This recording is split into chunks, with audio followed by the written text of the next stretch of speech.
One Piece. Straw Hat Vice Captain Grandpa Garp. Chapter 81. The Sunny slowly passed through Fish-Man Island's massive double-layered bubble membrane, finally docking behind a relatively hidden coral reef archway. Through the coating, the interior of Fish-Man Island was clearly visible. What should have been a dream kingdom filled with laughter and joy was now enveloped in an abnormal silence and tension. Occasional shouts and the clash of weapons could be heard in the distance, foreshadowing the chaos within the island. On the deck, the atmosphere was solemn and focused. The Straw Hat members were making their final preparations for battle. Zoro held Wado Ikimonji in his mouth, carefully checking the sharpness of Sandai Kidetsu and Shisui's blades with eyes as sharp as an eagle's. Sanji took a deep puff from his cigarette, then stomped it out, meticulously adjusting his suit and tie to ensure his movements would not be restricted. Nami gripped her Klima tact, reconfirming the energy crystal reserves inside. Usopp nervously swallowed, but his hands didn't stop moving, loading various special projectiles with different functions into his giant slingshot, Kuro Kabuto. Chopper had transformed into his human beast form, his medical bag bulging on his back, filled with emergency medicines and bandages. Robin closed the history book in her hands, crossing her arms in front of her, her expression calm yet vigilant. Frankie moved his massive mechanical arms, emitting faint hydraulic sounds, and shouted, Super Tilda. Perfect condition. Brook gently wiped his cane sword, humming Binks, sake off-key, his hollow eye sockets gazing towards the island. Luffy stood at the very front, repeatedly stretching and retracting his rubber arms, warming up. His usual playful demeanor was gone, replaced by a rare seriousness. Garp, with his arms crossed, watched the group of young people standing ready, his gaze lingering on each of them for a moment. He could sense their determination and slight nervousness, but this was a necessary part of growth. He took a step forward and broke the silence with a steady voice, Are you all ready? Of course. Luffy was the first to respond, his fists tightly clenched. Garp's gaze swept over everyone, his tone becoming exceptionally serious. Good. Then I'll say it one last time, the matters within Fish-Man Island are the internal conflicts of the Fishman race. Hody Jones and his new Fishman pirates are your opponents. King Neptune and his family, who are under house arrest, need you to rescue them. Whether Fish-Man Island rises to the surface under the sun or sinks into the deep sea of hatred, the choice for this future should be made by the island's residents themselves after you clear the obstacles. I will not interfere. His words were clear and firm, leaving no room for negotiation. Nami asked with some concern, Mr. Garp, Hody and his crew took the energy steroids, and there are so many of them. Those are the difficulties you need to face and solve, Garp interrupted her. If you can't even deal with these drug-reliant small fry, then you have no right to clamor about going to the New World. Zoro snorted, just what I wanted. I'll use them to try out some new moves. Sanji blew out a smoke ring. Exactly, and we absolutely can't let those fools harm the mermaid ladies. Garp looked at them, paused, and his tone softened slightly, but the content remained weighty, however. I will stay on the Sunny. If, and I mean if, you encounter true, insurmountable life-threatening danger, beyond the limits of your abilities, I will act. He looked around, saw someone about to speak, and raised a hand to stop them. This isn't a lack of trust in you. This is the bottom line I've drawn as a grandfather, as your temporary companion. I can watch you stumble, suffer, and even get beaten black and blue, but I won't stand by and watch you die. Understand? Luffy, upon hearing this, broke into a bright smile. He forcefully patted his chest, making thumping sounds. Grandpa. Don't worry. We're strong. We'll definitely win. I also want everyone on Fish-Man Island to live peacefully on the surface. He turned to face his companions, raised his fist high, and shouted, Brothers. Let's go. Let's go beat up that fool Hody and restore peace to Fish-Man Island. Oh. Zoro, Sanji, Nami, Usopp, Chopper, Frankie, Brook, all responded simultaneously without hesitation. They all stepped forward, stacking their hands on Luffy's raised fist. No many words were needed, years of unspoken understanding and shared belief converged at this moment. Garp watched this scene, watching Luffy's confident smile that infected everyone, watching his group of companions, who, despite their diverse personalities, were incredibly reliable. A hint of imperceptible relief and pride involuntarily appeared in his eyes. This was the path Luffy chose and the companions he found. They didn't need elders to arrange things for them. They possessed the power and belief to forge their own future. What they needed, perhaps, was just a solid backing, the confidence to venture forth freely. Depart! Luffy shouted, leaping out of the Sunny's coating first and landing on the soft grass of Fishman Island. The other members of the Straw Hat followed closely, like arrows released from a bowstring, speeding towards the center of Fishman Island, the direction where the commotion was most evident. Their figures quickly disappeared among the colorful coral buildings. Garp remained alone at the ship's rail, while Robin was studying her history books inside the cabin. His gaze followed their retreating figures until they were no longer visible. He pulled a metal flask from his in my arms, unscrewed the cap, and took a long swig. The rich aroma of alcohol spread. It was the rum Whitebeard had given him when they parted. Gulp. Swallowing the spicy liquid, Garp gazed at the seemingly calm but turbulent Fishman Island, murmuring to himself, as if speaking to himself, and yet also shouting across the distance to his departing grandson. Brat, don't be so stubborn. If you really can't hold on, just shout for Grandpa. But, you absolutely must not disappoint Grandpa. He sensed the violent and unstable auras deep within the island, as well as many weaker and fearful ones, and slowly clenched his fist. His observation haki, like an invisible net, covered a considerable area, closely monitoring the developments of the battle. He would not actively intervene, but his promised, bottom line, was by no means empty words. Meanwhile, deep within Ryugu Palace on Fishman Island, King Neptune, bound by sea stone chains, listened to the faint commotion and Hody Jones's arrogant speech from afar, his eyes filled with worry. Straw Hat Boy Luffy. Jinbei, will you really come? The Fishman Island of today. He couldn't imagine the outcome of failure. In Fishman District, large numbers of new Fishman pirates who had consumed the energy steroids were excitedly gathering, awaiting the command of their savior, Hody Jones, ready to carry out the final purification of any resistors and the remaining humans on the island. The storm had already descended upon Fishman Island. And the key to breaking this storm was now in the hands of a group of young pirates who had just landed. On the deck of the Sunny, only Garp remained, standing by the rail. The Straw Hats' figures had long disappeared into the depths of Fishman Island's colorful architecture, but the distant sounds of noise, shouting, and sporadic explosions all indicated that the battle had begun. Garp's observation haki spread out cautiously like invisible tendrils, reaching over the coral jungles and houses made of giant shells, capturing the chaotic energy fluctuations within the island. He could see Luffy's elastic and vibrant aura fiercely colliding with a core of energy that was cold, violent, and forcibly enhanced by drugs. That was undoubtedly Hody Jones. On the other side, three sharp, blade-like slashing auras were entangled with several weaker but equally violent auras, clearly indicating Zoro was facing Hody's officers. Further away, the airflow disturbances caused by Sanji's high-speed movement were weaving among numerous weak, fearful auras, clearly protecting civilians and intercepting pursuers. He could even vaguely sense the subtle climate changes triggered by the Kleem attack, as well as the unique fluctuations caused by the explosions of Usopp's strange ammunition. They're doing well, those brats. A slight, almost imperceptible curve appeared at Garp's lips as he muttered to himself. They were entering the battle quickly and effectively, each in their own way. Just then, steady footsteps sounded behind him. Garp didn't turn around, already knowing who it was. Aren't you going with them? Nico Robin. Garp asked, his gaze still fixed on Fishman Island. Robin walked up beside Garp, standing shoulder to shoulder with him, the sea breeze ruffling her long black hair. I trust my crewmates to handle the current fight. I have some questions, however, that perhaps only Mr. Garp can answer. Oh, what questions? Garp turned his head to look at the most composed and knowledgeable archaeologist on the ship. Robin's eyes became deep and focused. She looked directly at Garp, her voice steady but carrying an undeniable curiosity for inquiry. Do you know what is recorded on the poneglyph on Fishman Island? Or rather, how much do you know about the Void Century?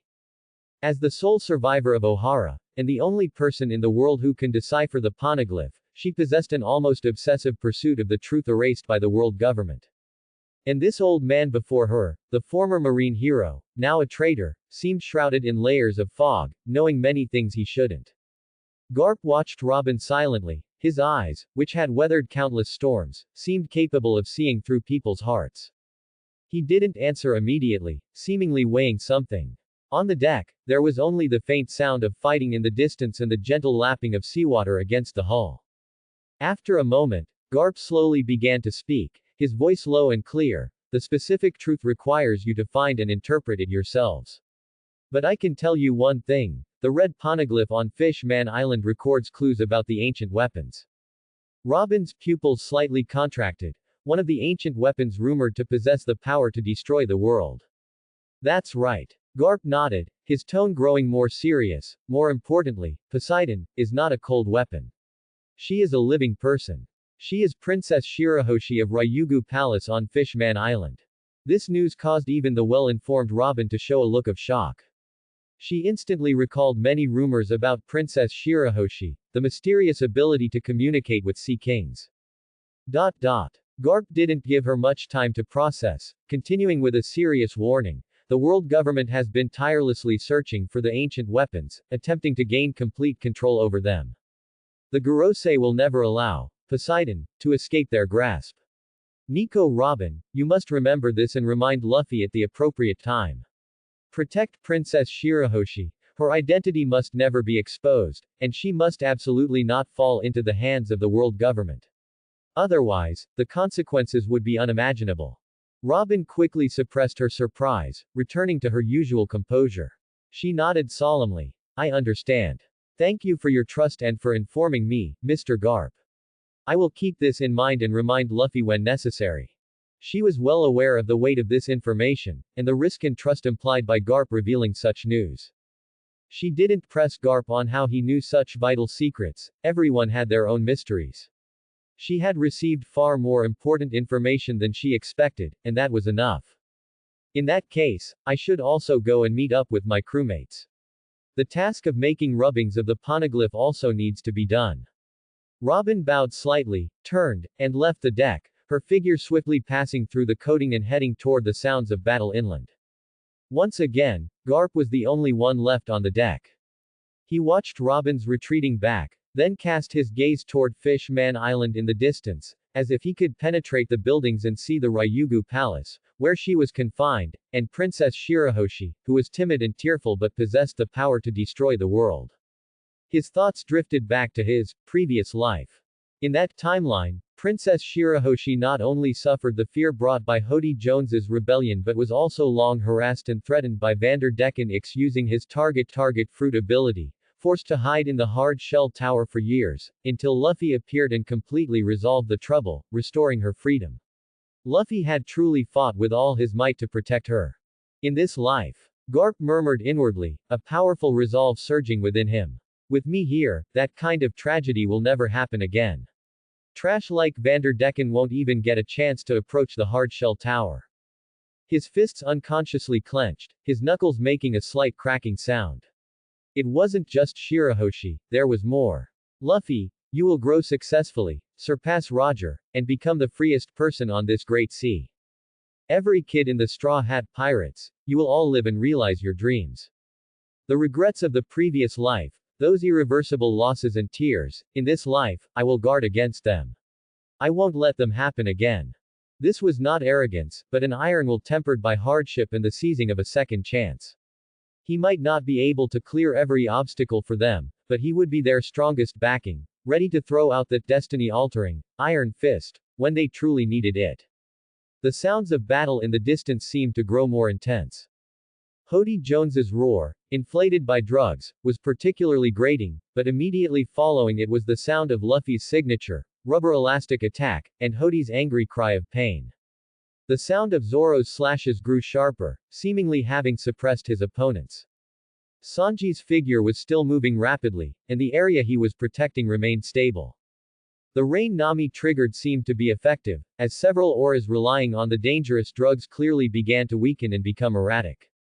The sound of Usopp's strange ammunition explosions always seemed to happen in the most crucial spots, causing confusion. Chopper's slightly panicked but persistent shouting indicated that medical support was being provided.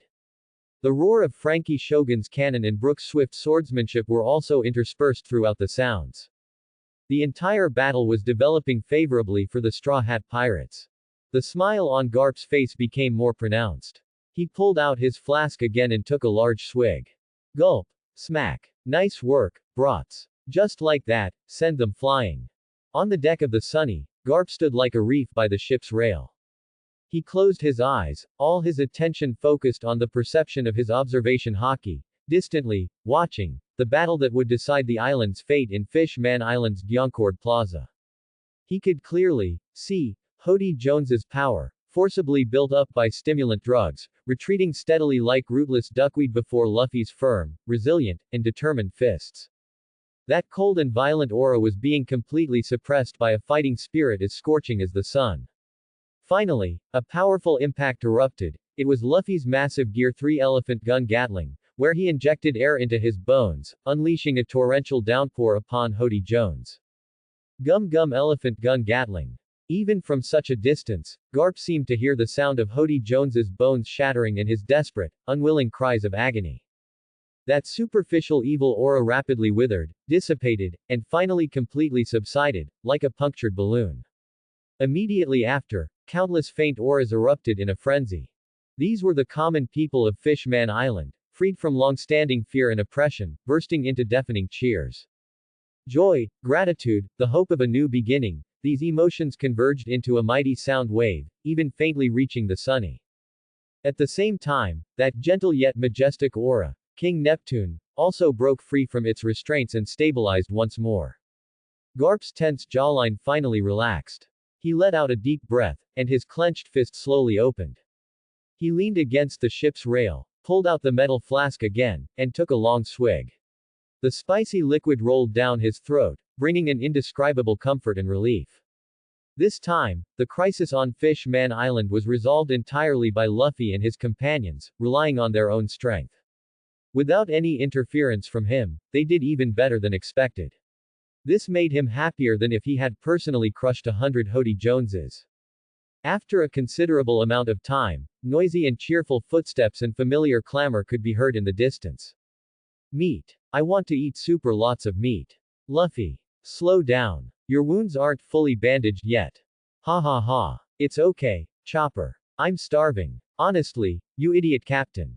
The Straw Hats figures appeared in sight, running towards the Sunny. Each of them bore the marks of battle, dust, minor scrapes, torn clothes, but their faces were beaming with tired yet incredibly excited and proud smiles. Luffy took the lead, his rubber arms stretching to grab the ship's rail, launching himself back onto the deck first, and charging directly in front of Garp. Grandpa. Did you see it? Did you see it? Luffy's eyes sparkled as he waved his fist, his face full of a, praise me quickly, expression. We won. I sent that guy named Hody flying. He's probably still flying in the sky right now. Garp looked at his grandson's triumphant expression and couldn't help but burst into laughter, vigorously rubbing Luffy's hair. I saw it. Well done, brat. You didn't disgrace me. Just then, a team of Ryugu Palace soldiers escorted a Seahorse Fishman official to the Sunny's mooring spot. The official bowed respectfully and presented a beautifully decorated invitation. Respected Monkey D. Luffy-san, brave warriors, and Garp-san. The official's voice was full of gratitude. His Majesty King Neptune and all the residents of Fish Man Island are deeply grateful to you for saving our nation. His Majesty has specifically commanded me to come and sincerely invite you all to Ryugu Palace to attend a celebration banquet held in your honor, as a small token of our appreciation. Celebration banquet. The moment Luffy heard this, his eyes instantly turned into the shape of meat, and he almost drooled. Is there meat? Is there lots and lots of meat? The official was amused by Luffy's straightforward reaction and quickly nodded. Yes, Luffy-san, Ryugu Palace has prepared a very lavish feast, with mountains of roasted meat, and various specialty delicacies from Fish Man Island. Great. I'm going right now. Luffy impatiently tried to jump off the ship. Garp reached out and pressed down on Luffy's shoulder, looking at the official, and said calmly, thank King Neptune for his kindness. We appreciate it. He looked down at Luffy and the Straw Hat Pirates who were looking at him expectantly. Go, this is the honor and reward you deserve. Enjoy the fruits of victory and celebrate with your friends from Fishman Island. Aren't you coming, Grandpa? Luffy asked. Garp shook his head. I won't join in on the fun. It's a banquet for you young people. If an old man like me goes, you won't be able to relax. Give my regards to Neptune. His identity was special. Appearing at Fishman Island's official celebration banquet could bring unnecessary attention and trouble, both for Fishman Island and for himself. Luffy nodded, half understanding, then immediately cast aside that doubt, excitedly calling out to his companions, brothers.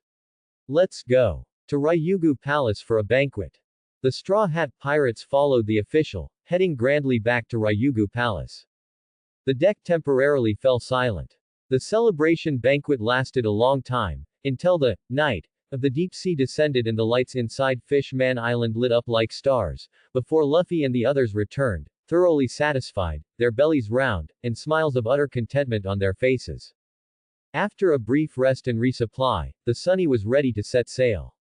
The residents of Fishman Island spontaneously gathered at the port, waving their arms and shouting words of gratitude and farewell. King Neptune, leading his 3 princes and Princess Shirahoshi, also personally came to see them off.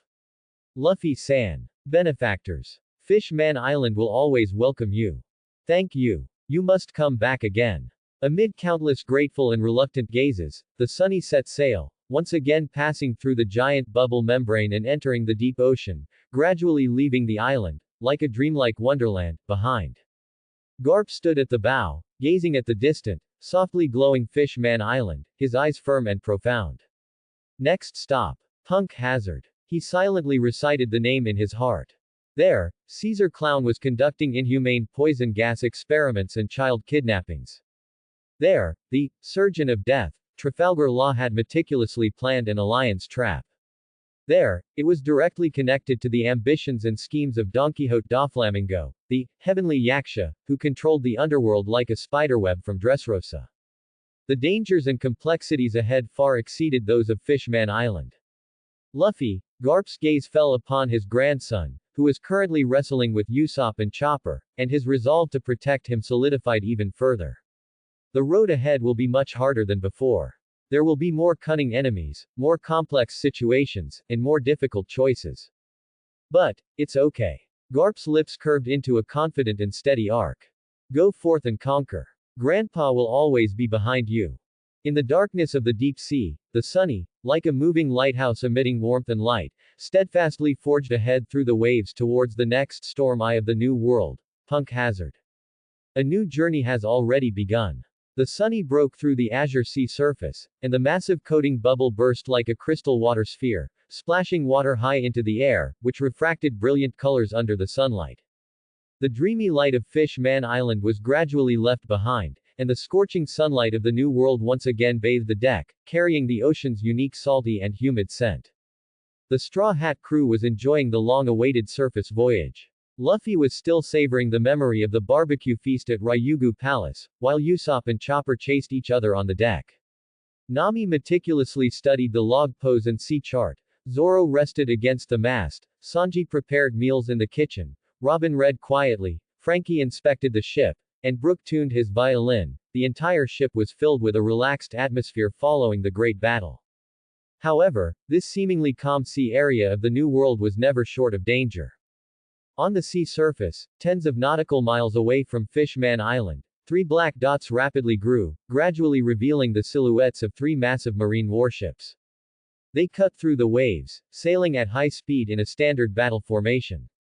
Their huge white sails were taut with the sea breeze, their bows split the white spray, and the dark cannon muzzles on their sides gleamed with cold light under the sun. At the top of the mast of the flagship, the Fist of Justice, the marine seagull flag fluttered, proclaiming undeniable authority.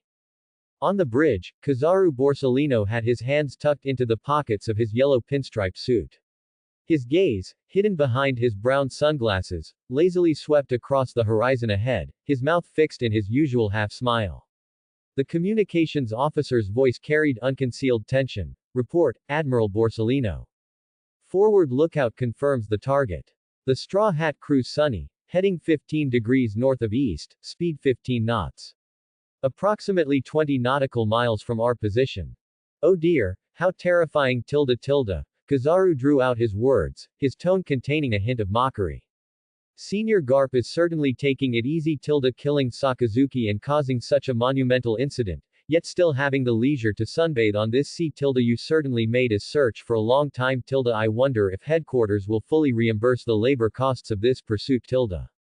He slowly strolled to the porthole, looked at the light dot representing the Sunny on the tactical sea chart, and gave his order. The entire fleet must maintain battle formation and approach the target at full speed. Without my command, no one is allowed to open fire rashly. Just give them a little scare tilde after all. If a real fight breaks out, it would be terrible if the cost of repairing the warships was deducted from this old man's salary tilde. Yes, Admiral. The officers and sailors on the bridge responded in unison, but every heart was taut with tension. The target they were pursuing was no ordinary pirate, but the legendary figure who had personally killed Admiral Akainu, Monkey D. Garp. The three marine warships, like a school of sharks sensing blood, cut through the azure waves, utilizing skilled flanking tactics to close in on the Sunny, leaving three clear white wakes on the sea surface. On the deck of the Sunny, Garp was resting with his eyes closed, his bronze face bathed in the sea breeze and sunlight. Suddenly, he snapped open his eyes, his sharp gaze shooting toward the horizon behind the stern like a hawk, and his brow furrowed slightly.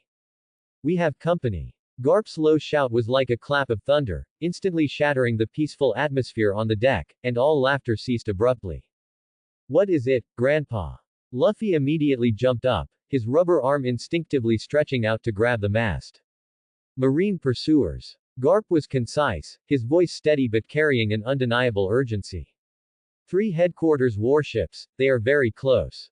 The leader, is that brat Kizaru. Kizaru. Nami gasped in surprise, nearly dropping the log pose in her hand. That monstrous admiral, who possesses the ability to move at the speed of light, is the nightmare of all devil fruit users. Zoro instantly opened his single eye, and his 3 swords simultaneously slid half an inch out of their sheaths, emitting a faint scraping sound. Sanji extinguished the cigarette he had just lit, leaned slightly forward, and adopted a battle stance. Frankie's mechanical arm hissed with hydraulic sounds, Brooks' fingers rested on his cane sword, Chopper was so frightened he hid behind Robin, and Usopp frantically loaded specialized ammunition into his giant slingshot, Kuro Kabuto.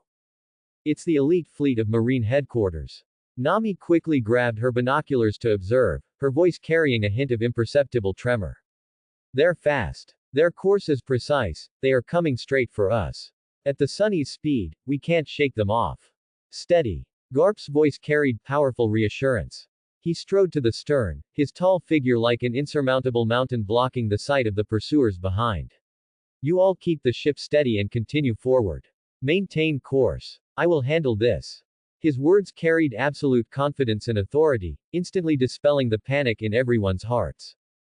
True to their nature as a seasoned crew, the Straw Hat members immediately took their positions. Nami and Frankie controlled the rudder and sails, ensuring a stable course. Zoro, Sanji, and Brook occupied advantageous defensive positions. Usopp and Chopper prepared for support, and Robin vigilantly watched for other potential threats. Before long, the 3 massive dark shapes were clearly visible, rapidly enlarging into 3 majestic marine warships. They approached aggressively like steel behemoths cutting through the waves, their broadside cannon muzzles already adjusted and aimed at the Sunny. From the bow of the flagship, the Fist of Justice, a blinding flash of golden light shot into the sky, instantly crossing hundreds of meters and precisely landing in the air above the sea surface not far behind the Sunny's stern.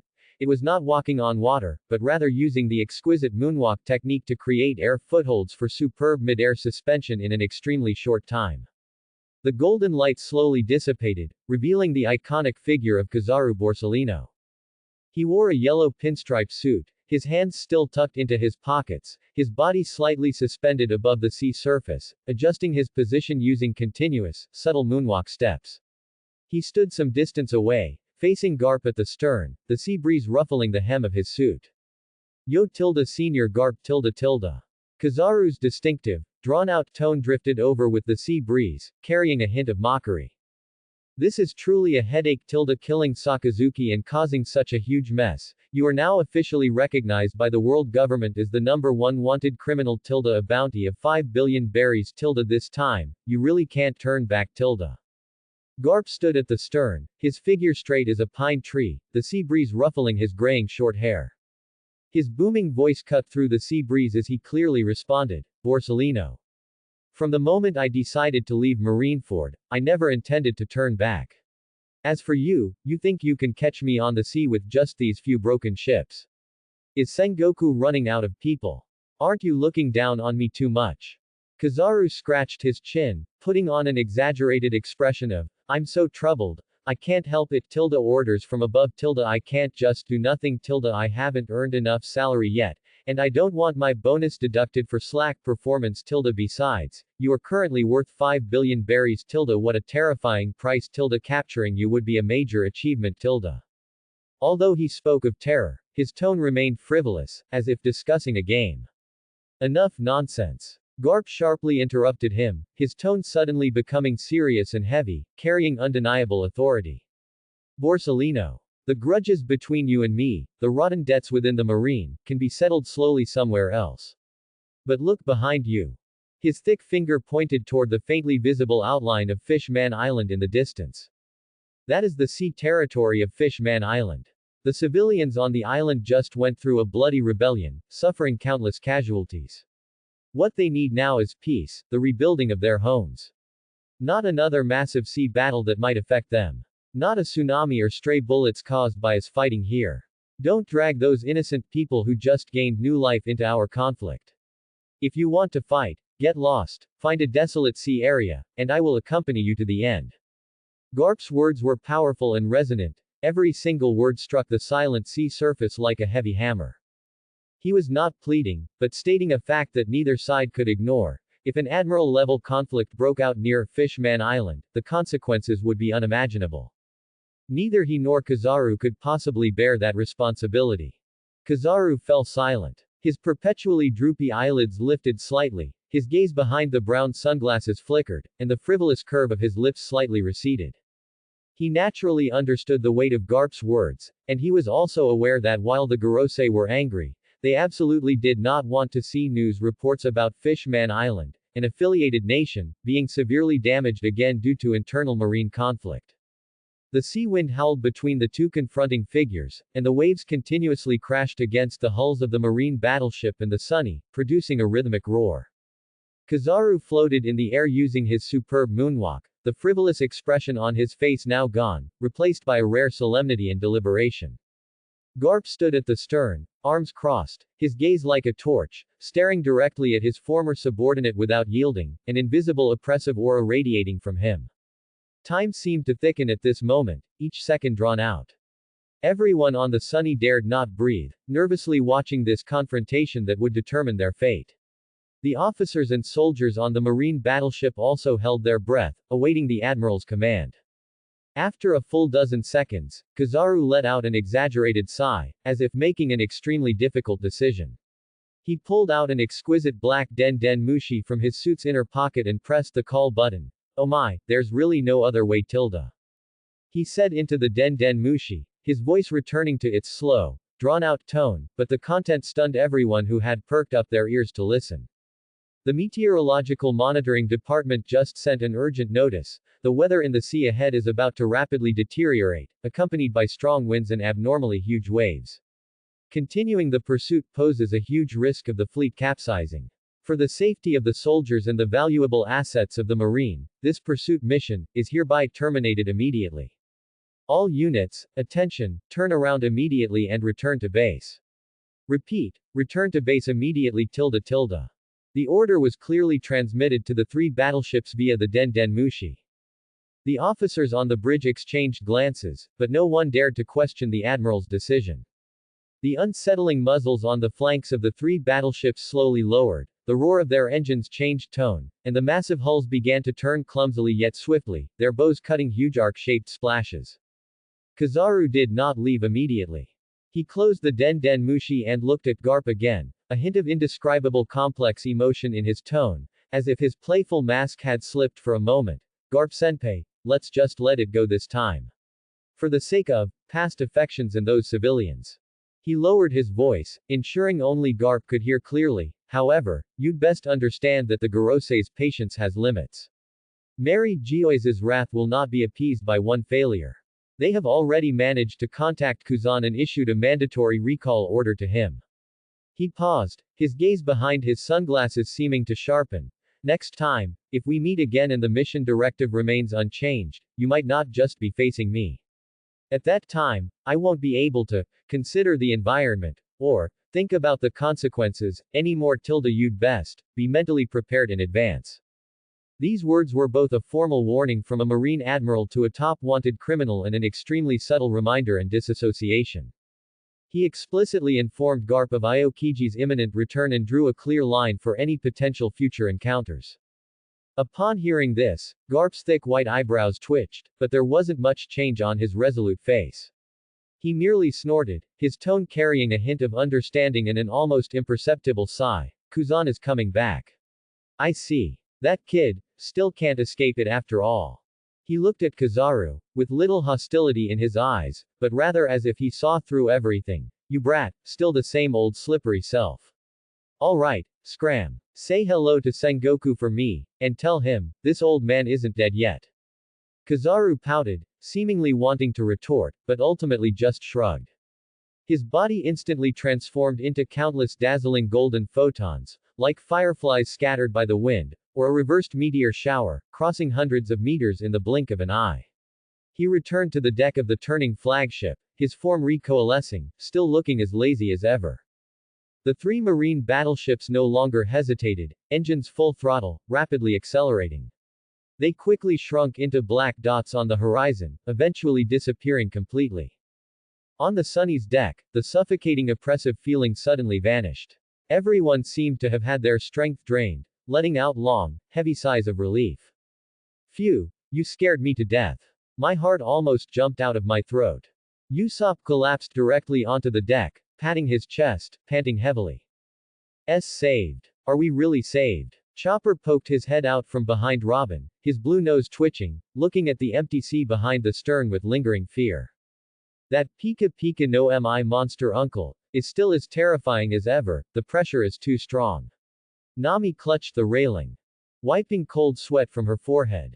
At that moment, she had even imagined the ship being pierced by lasers. TCH. How boring. I thought we could have another fight. Luffy, however, waved his fist with a displeased look, very disappointed by Kizaru's retreat, his battle-maniac nature exposed. Zoro slowly withdrew his hand, which had been resting on the hilt of his sword, and his three swords fully returned to their sheaths, making a crisp sound. Fighting him on the open sea restricts us too much. Next time, it's best to deal with him on an island. Sanji relit a cigarette, took a deep drag, and slowly exhaled smoke rings. That old man ran quite fast. But what did he mean by his last words? Frankie struck his iconic pose, super tilde. Crisis averted. But Garp Asen, you were so cool just now. You scared an admiral away with just a few words. Garp turned around, the serious expression on his face not completely fading despite the enemy's retreat. He scanned the still shocked crowd, his gaze finally resting on Luffy, and said in a deep voice, "Don't celebrate too early. What kind of behavior is this, letting your guard down?" Borsalino deliberately held back this time, but every word he said before leaving was true. Those five old geezers, the highest authority of the world government, will never give up. Kuzan, if Aokiji is forcibly recalled to the Marine, with his personality and stubbornness for what he calls justice, if we meet again in the future, the trouble will only be greater than today. He looked up, his gaze cast towards the vast, boundless, yet treacherous sea, his voice like heavy drumbeats on everyone's hearts. The New World sea route has never been smooth sailing. The enemies ahead will only grow stronger, and the situation will only become more complex and perilous. All of you, pay full attention. Don't think you're invincible just because you defeated a fishman punk who relied on drugs. Yes. The Straw Hat were alerted by his words, responding in unison. The ease on their faces quickly disappeared, replaced by more solemn expressions and rekindled fighting spirit. They understood that Garp's words were by no means alarmist. Robin walked up to Garp, a hint of contemplation on her elegant face, and softly asked, Mr. Garp, if Admiral Aokiji returns, how much of a threat will he pose to us? His abilities and stance seem to differ from Mr. Akainu's. Garp pondered for a moment, his gaze slightly complex. That kid Kuzan, his justice, is indeed different from Sakazuki, that mad dog's absolute justice. He pays more attention to his inner principles and the ultimate outcome, sometimes even resorting to unconventional methods that seem contradictory but are actually well thought out. In some ways, he might be even harder to deal with than Sakazuki. He paused, his tone growing heavier. However, once he accepts an order from the world government, he executes it without hesitation, even with greater tenacity. His ice fruit ability holds almost dominant power on the sea, capable of instantly changing the battlefield environment. Without a doubt, he is a very, very troublesome opponent. At this moment, Nami looked at the log pose on her wrist, then unfolded the sea chart, her brows slightly furrowed. According to the compass direction and the chart's markings, we are still about a 3-day voyage from our next target island, Punk Hazard. Based on the intelligence I gathered earlier, the climate there is extremely abnormal, shrouded year-round by strange poisonous gas, making it almost a dead land. And she looked up, a hint of worry flashing in her eyes. Intelligence indicates that there are signs of one of the 7 warlords of the sea, Surgeon of Death, Trafalgar Law, active there. Trafalgar Law. Luffy tilted his head, trying hard to recall. Oh. Is he that guy with the spotted hat who always says, room? What's he doing there? That's right, it's him. Garp interjected, his eyes becoming deep and sharp, as if he could penetrate the sea surface and see the conspiracy lurking on the distant island. Punk Hazard is no ordinary island. It used to be an important secret research base for the Marine Science Division, later abandoned due to a terrible accident. Now, it's said to be occupied by a mad scientist named Caesar Clown, who conducts inhumane large-scale poisonous gas weapon experiments and child abduction and trafficking. He surveyed everyone, his tone heavy. Law's appearance there is by no means simple. He has a deep connection with Heavenly Yaksha, Don Quixote Doflamingo, who is entrenched in Dressrosa, weaving a dark web like a spider.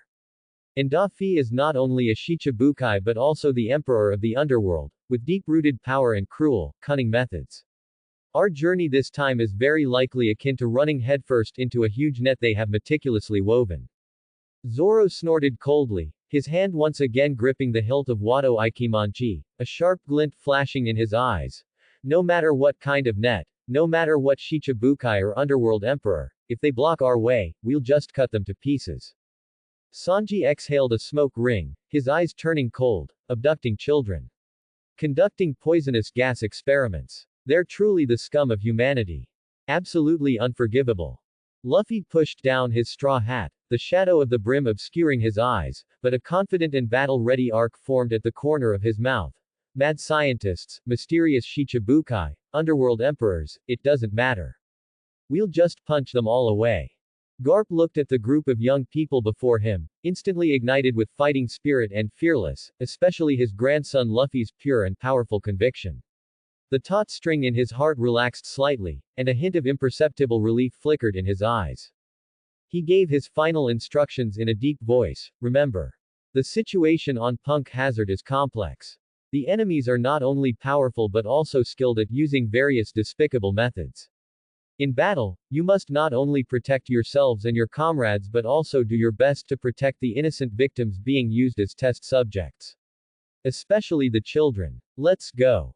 Oh. The Sunny adjusted its course, its sails fully billowing with the sea wind, like a resolute warrior, cutting through the blue waves, heading without hesitation towards the unknown island shrouded in deadly poisonous fog. Although the brief crisis on the sea had been averted, everyone knew that a more difficult, more dangerous battle and a more complex vortex of conspiracy awaited them on the island named Punk Hazard. The Sunny slowly sailed through a sea area that was eerily silent.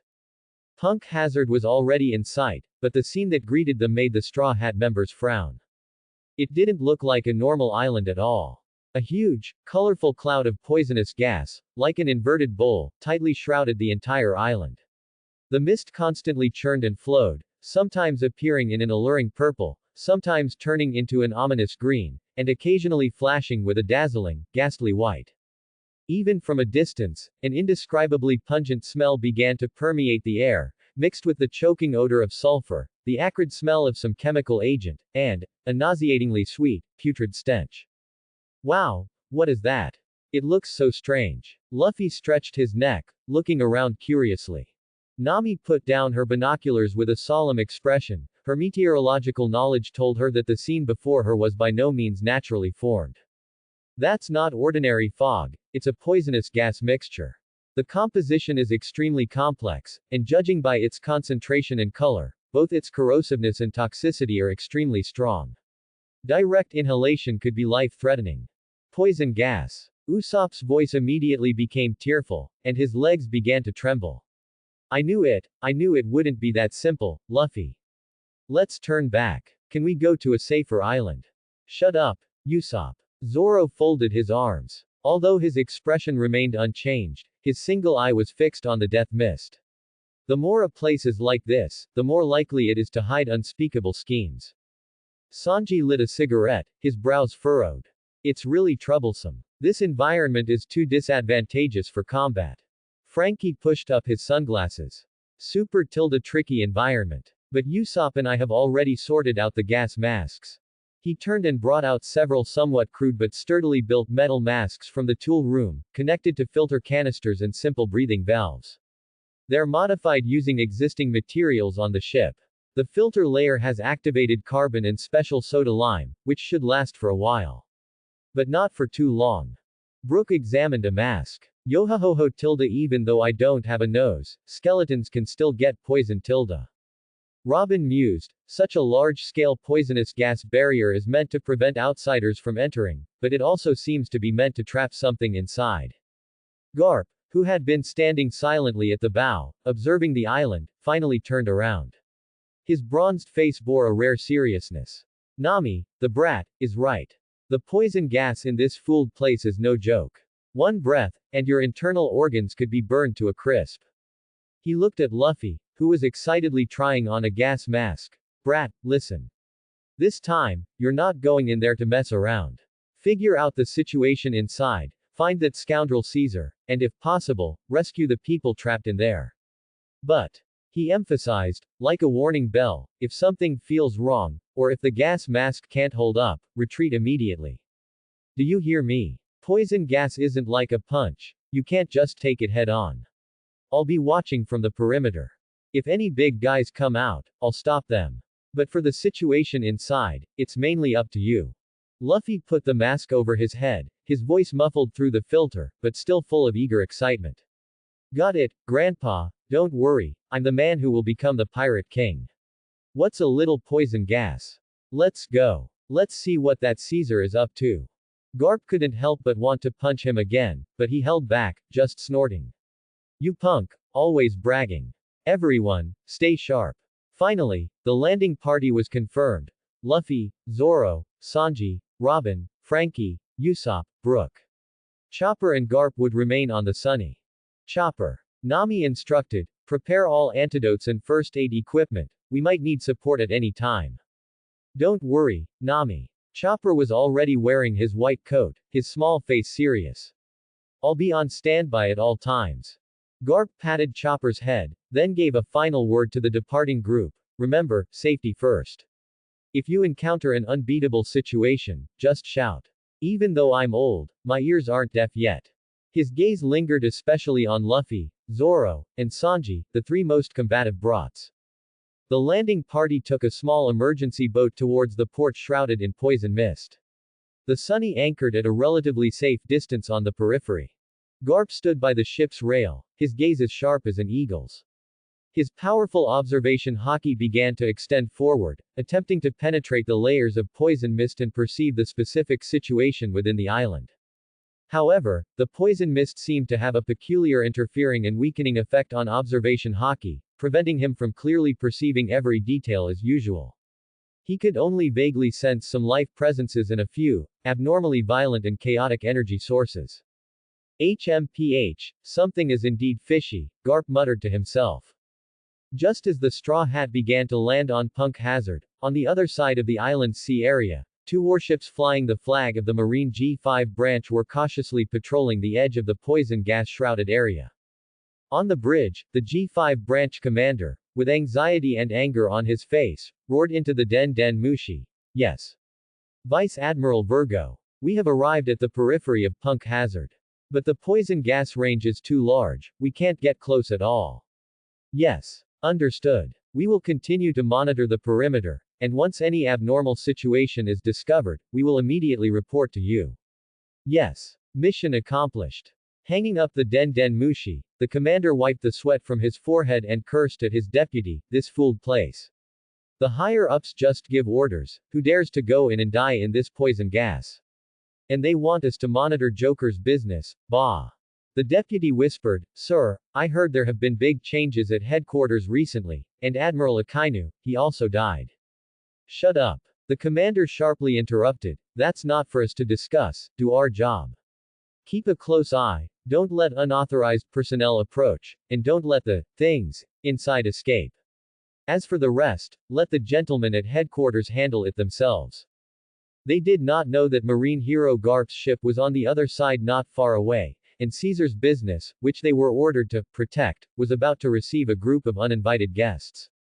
The emergency boat docked at the dilapidated pier. Luffy was the first to jump off, followed closely by the others. Stepping onto the island's land, the pungent smell grew even stronger. Even with masks on, they seemed to faintly smell it. The ground was an eerie gray-white, covered with a strange powder.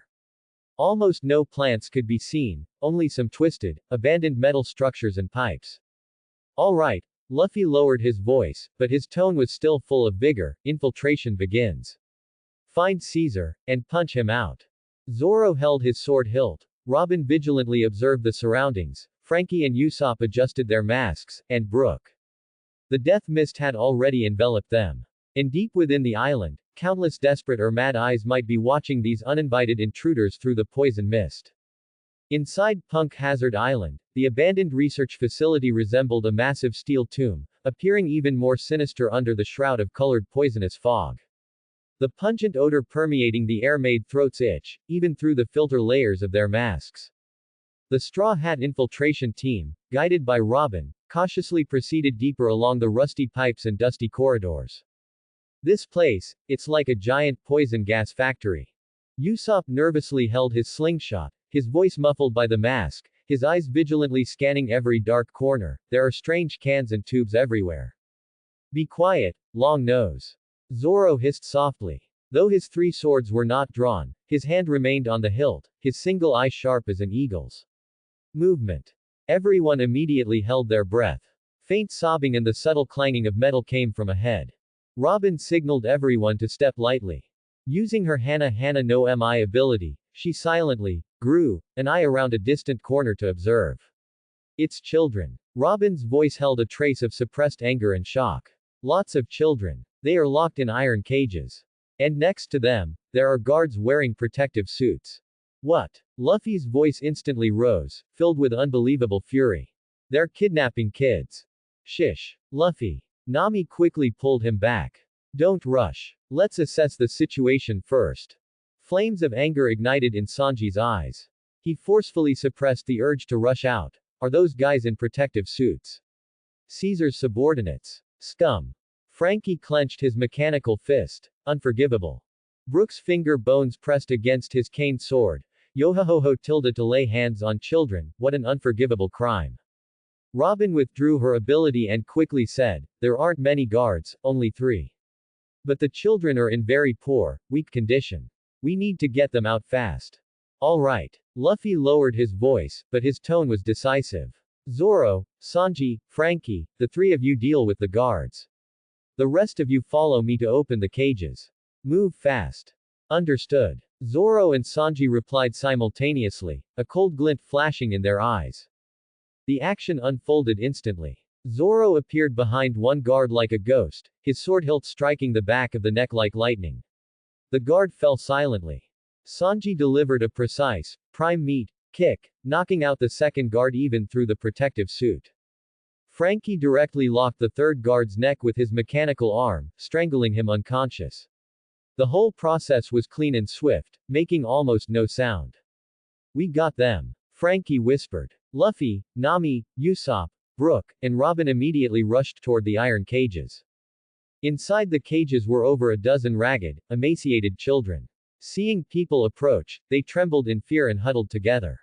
Don't be scared. We're here to save you. Nami tried to make her voice sound gentle. We're pirates. But we're good pirates. Luffy added, stretching his rubber arm to grab the cage bars. Watch this. Gomu Gomu, balloon. His body instantly inflated, forcibly ripping open a huge gap in the sturdy iron cage. Hurry. Come out quickly. Usopp and Brook hurried forward, carefully helping the children out one by one. The children watched the group of people wearing strange masks in terror, but sensing their kindness, they relaxed slightly and began to weep softly. Thank goodness. Nami sighed in relief. Just then, a shrill alarm blared throughout the entire research facility without warning. Red warning lights flashed wildly. Shirororororo tilde tilde tilde. A sharp, maniacal voice with the texture of grinding metal sounded through the loudspeakers scattered everywhere, echoing through the empty corridor, filled with bone-chilling excitement. I've found the little mice. Shirororo. How dare you trespass into my great Caesar's laboratory? And you let my precious test subjects escape. Unforgivable. Truly unforgivable. Caesar. Luffy clenched his fist, glaring in the direction the voice came from. Perfect timing. Zoro said coldly. Saves us the trouble of looking for him. Welcome to experience my newest masterpiece. The prototype subject of the Death Country. Shirororo. Feel despair. Die. Caesar's voice was filled with sick fanaticism. Boom. A heavy alloy blast door ahead was suddenly smashed open from the inside by an immense force. Accompanied by teeth-grinding metal distortion and a viscous squelching sound, a massive entity slowly flowed out. It was an indescribable monster. Its entire body was a sickening deep purple, its surface constantly churning and bubbling like boiling slime, emitting a stench far more potent and acrid than the surrounding poisonous fog. It had no fixed shape, resembling a giant, living puddle of slime, but its sheer size was astonishing, practically filling the entire corridor. As it squirmed, the metal floor sizzled and smoked where it passed, and abandoned equipment dissolved rapidly as if they were candy dropped into strong acid. What in the world is that thing? Usopp was terrified out of his wits, his voice cracking. A poison gas, monster condensate. Nami's face was pale. It's so stinky. Luffy pinched his nose, feeling discomfort even through his mask. Kids, step back quickly. Sanji immediately shielded the children behind him. Shirororo. My darling slime. Go. Dissolve them all. Leave no one behind. Caesar's maniacal laughter sounded again.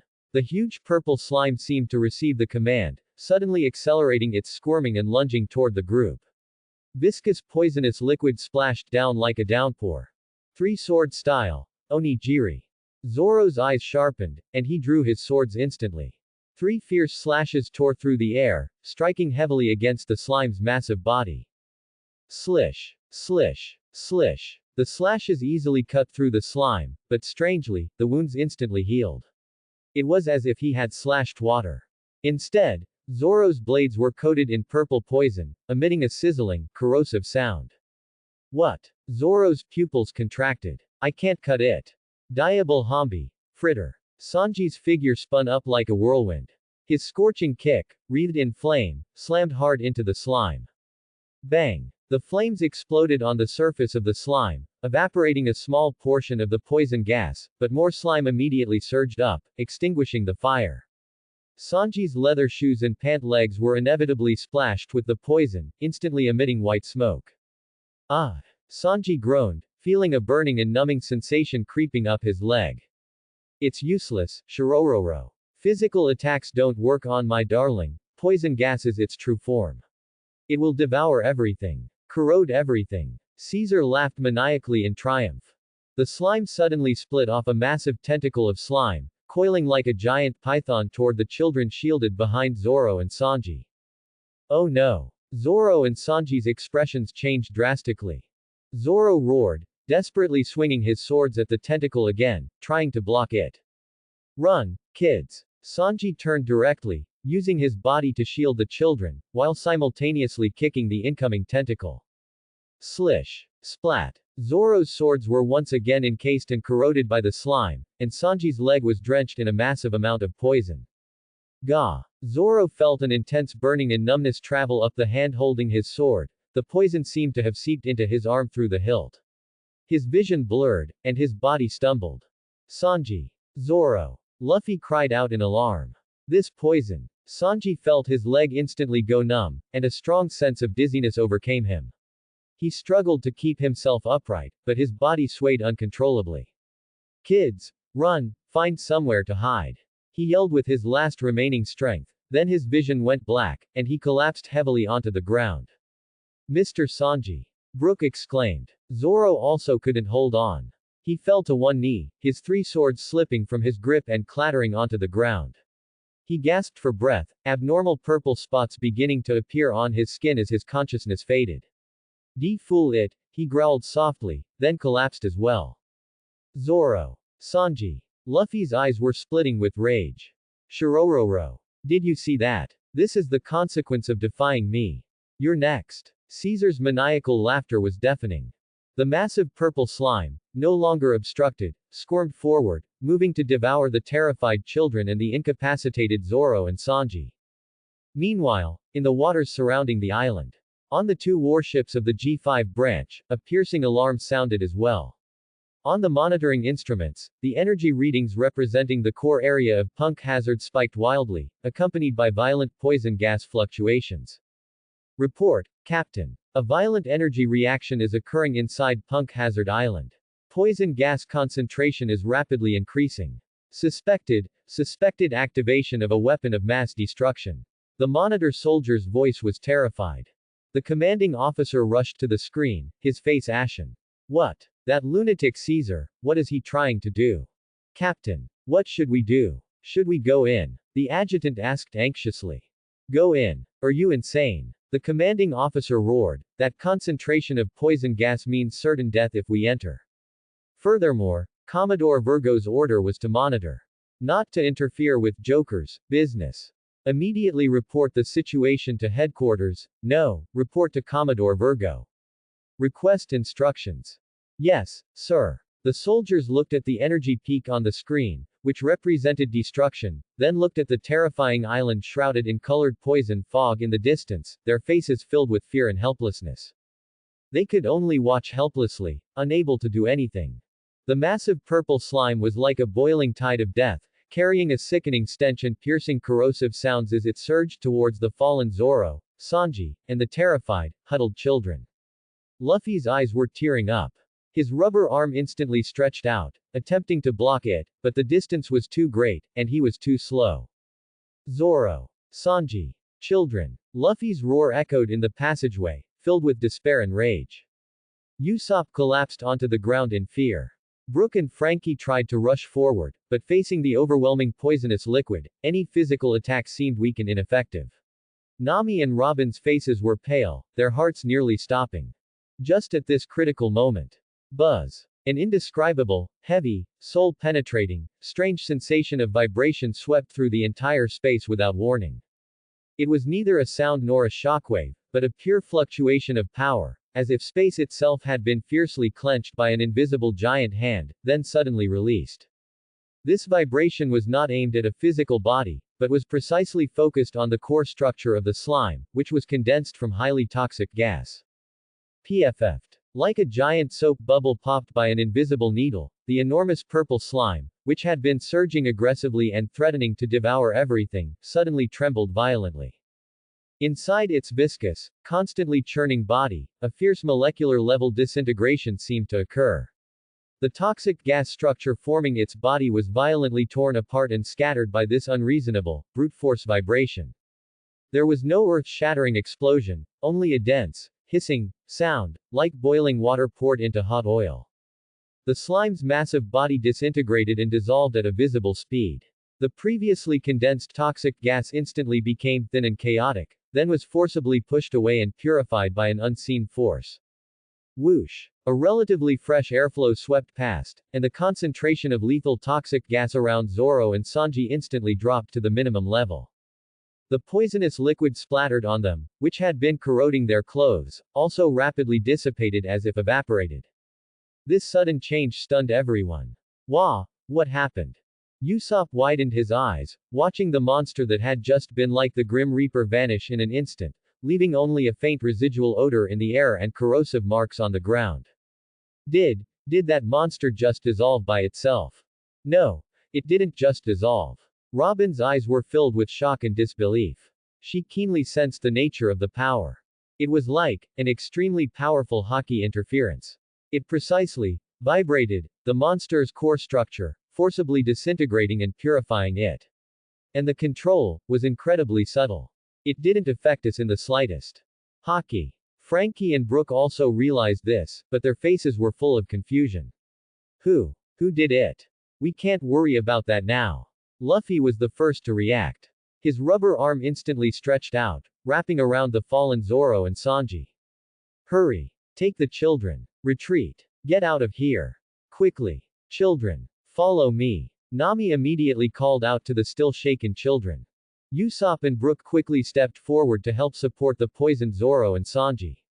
Frankie brought up the rear, watching the depths of the passage vigilantly. Usopp. Hurry. Contact Chopper. Nami urgently shouted while running. Oh. Usopp fumbled to pull out the Den Den Mushi, his voice choked with sobs. Chopper. Answer if you hear me. Emergency. Zoro and Sanji have been poisoned, badly. We need first aid instructions. Hurry. On the Sunny, Chopper had been anxiously guarding the Den Den Mushi. Hearing Usopp's cry for help, he immediately jumped up. What? Zoro. Quick, describe the symptoms. Hurry. Mr. Zoro's arm is turning purple, with burn marks, and he's semi-conscious. Mr. Sanji's legs are paralyzed. He has purple spots on his skin. He's unconscious. Usopp spoke rapidly. It's a mix of neurotoxin and corrosive poison. Chopper's small face was tight, his voice urgent but trying to remain professional. Listen, Usopp. Immediately use the medicine from the green bottle I gave you to wash the wounds. Remember, wash them. Don't wipe. Then use the spray from the yellow bottle to cover the affected areas.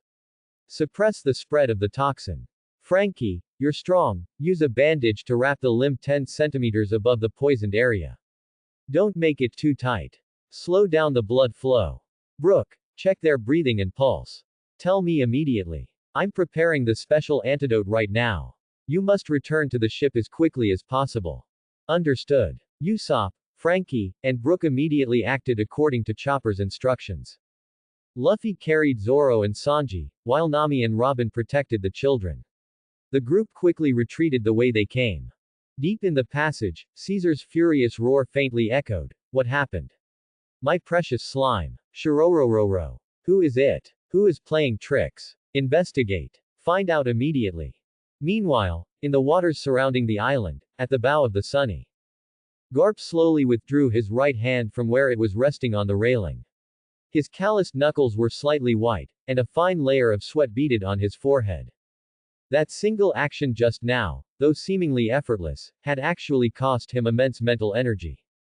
To precisely target the core structure of that toxic gas monster from such a distance, penetrating layers of poisonous fog interference, and controlling the power of the vibration wave to only disintegrate the poison gas without harming anyone, required Haki mastery to reach an unparalleled peak. Who? He softly exhaled and murmured to himself, his tone carrying a hint of helplessness and disdain. Two stupid brats, and I have to clean up their mess. They really cause trouble. His powerful observation Haki extended again. Only after confirming that Luffy and the others had escaped the most dangerous area with the injured and the children and were retreating toward the port did he finally relax slightly. But his gaze remained sharp, vigilantly sweeping the depths of the island, especially toward the core laboratory where Caesar was located. Aboard the G5 branch battleship, the bridge was in chaos. Monitoring instruments were alarming wildly. The energy readings representing the core area of Punk Hazard first soared to a terrifying height, then plummeted like an avalanche, accompanied by violent toxic gas fluctuations. Reporting, Captain. An unknown energy impact occurred inside Punk Hazard. The Death Country experimental subject's energy signal has vanished. The monitor's voice was full of shock and confusion. Vanished. The commander rushed to the screen, staring in disbelief at the cliff-like drop in the energy curve. What's going on? What kind of trick is Caesar playing? Unclear. The source of the impact is unknown. But it instantly disintegrated the high-concentration toxic gas aggregate. The technical officer analyzed. This requires unimaginably precise energy control. Vice Admiral Virgo's communication is connected. The communications officer shouted. The commander immediately grabbed the Den Den Mushi.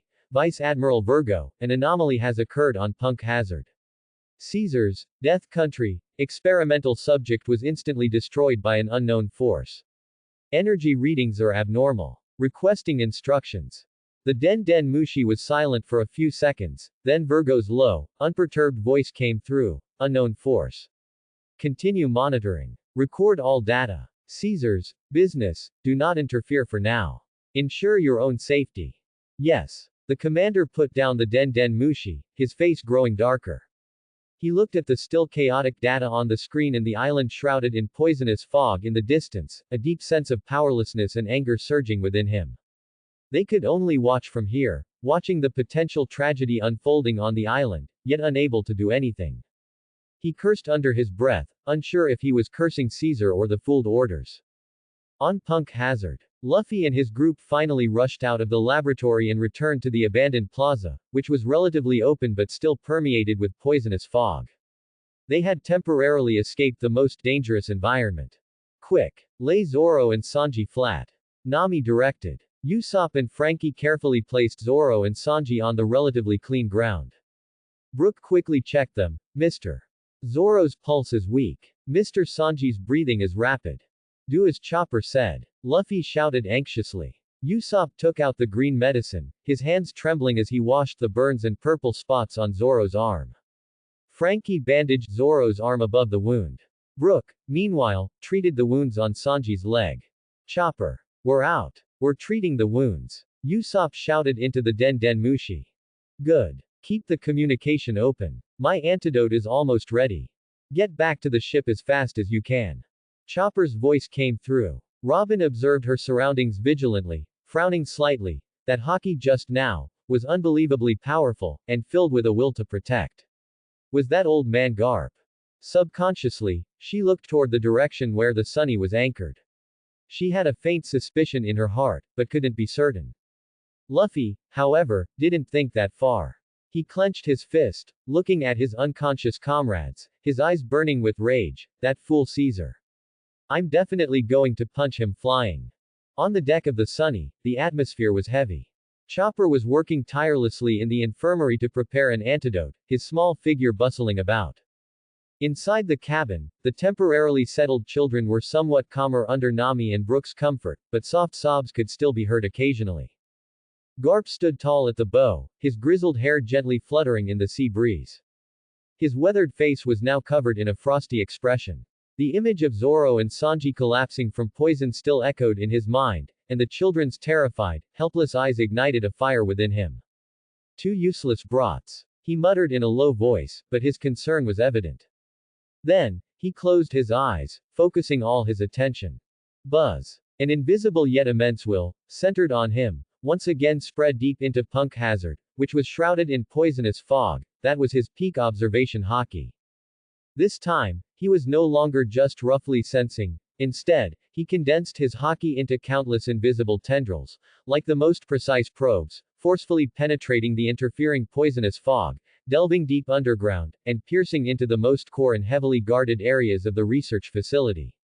His vision penetrated thick alloy walls, swept past busy or numb researchers, ignored strange experimental equipment.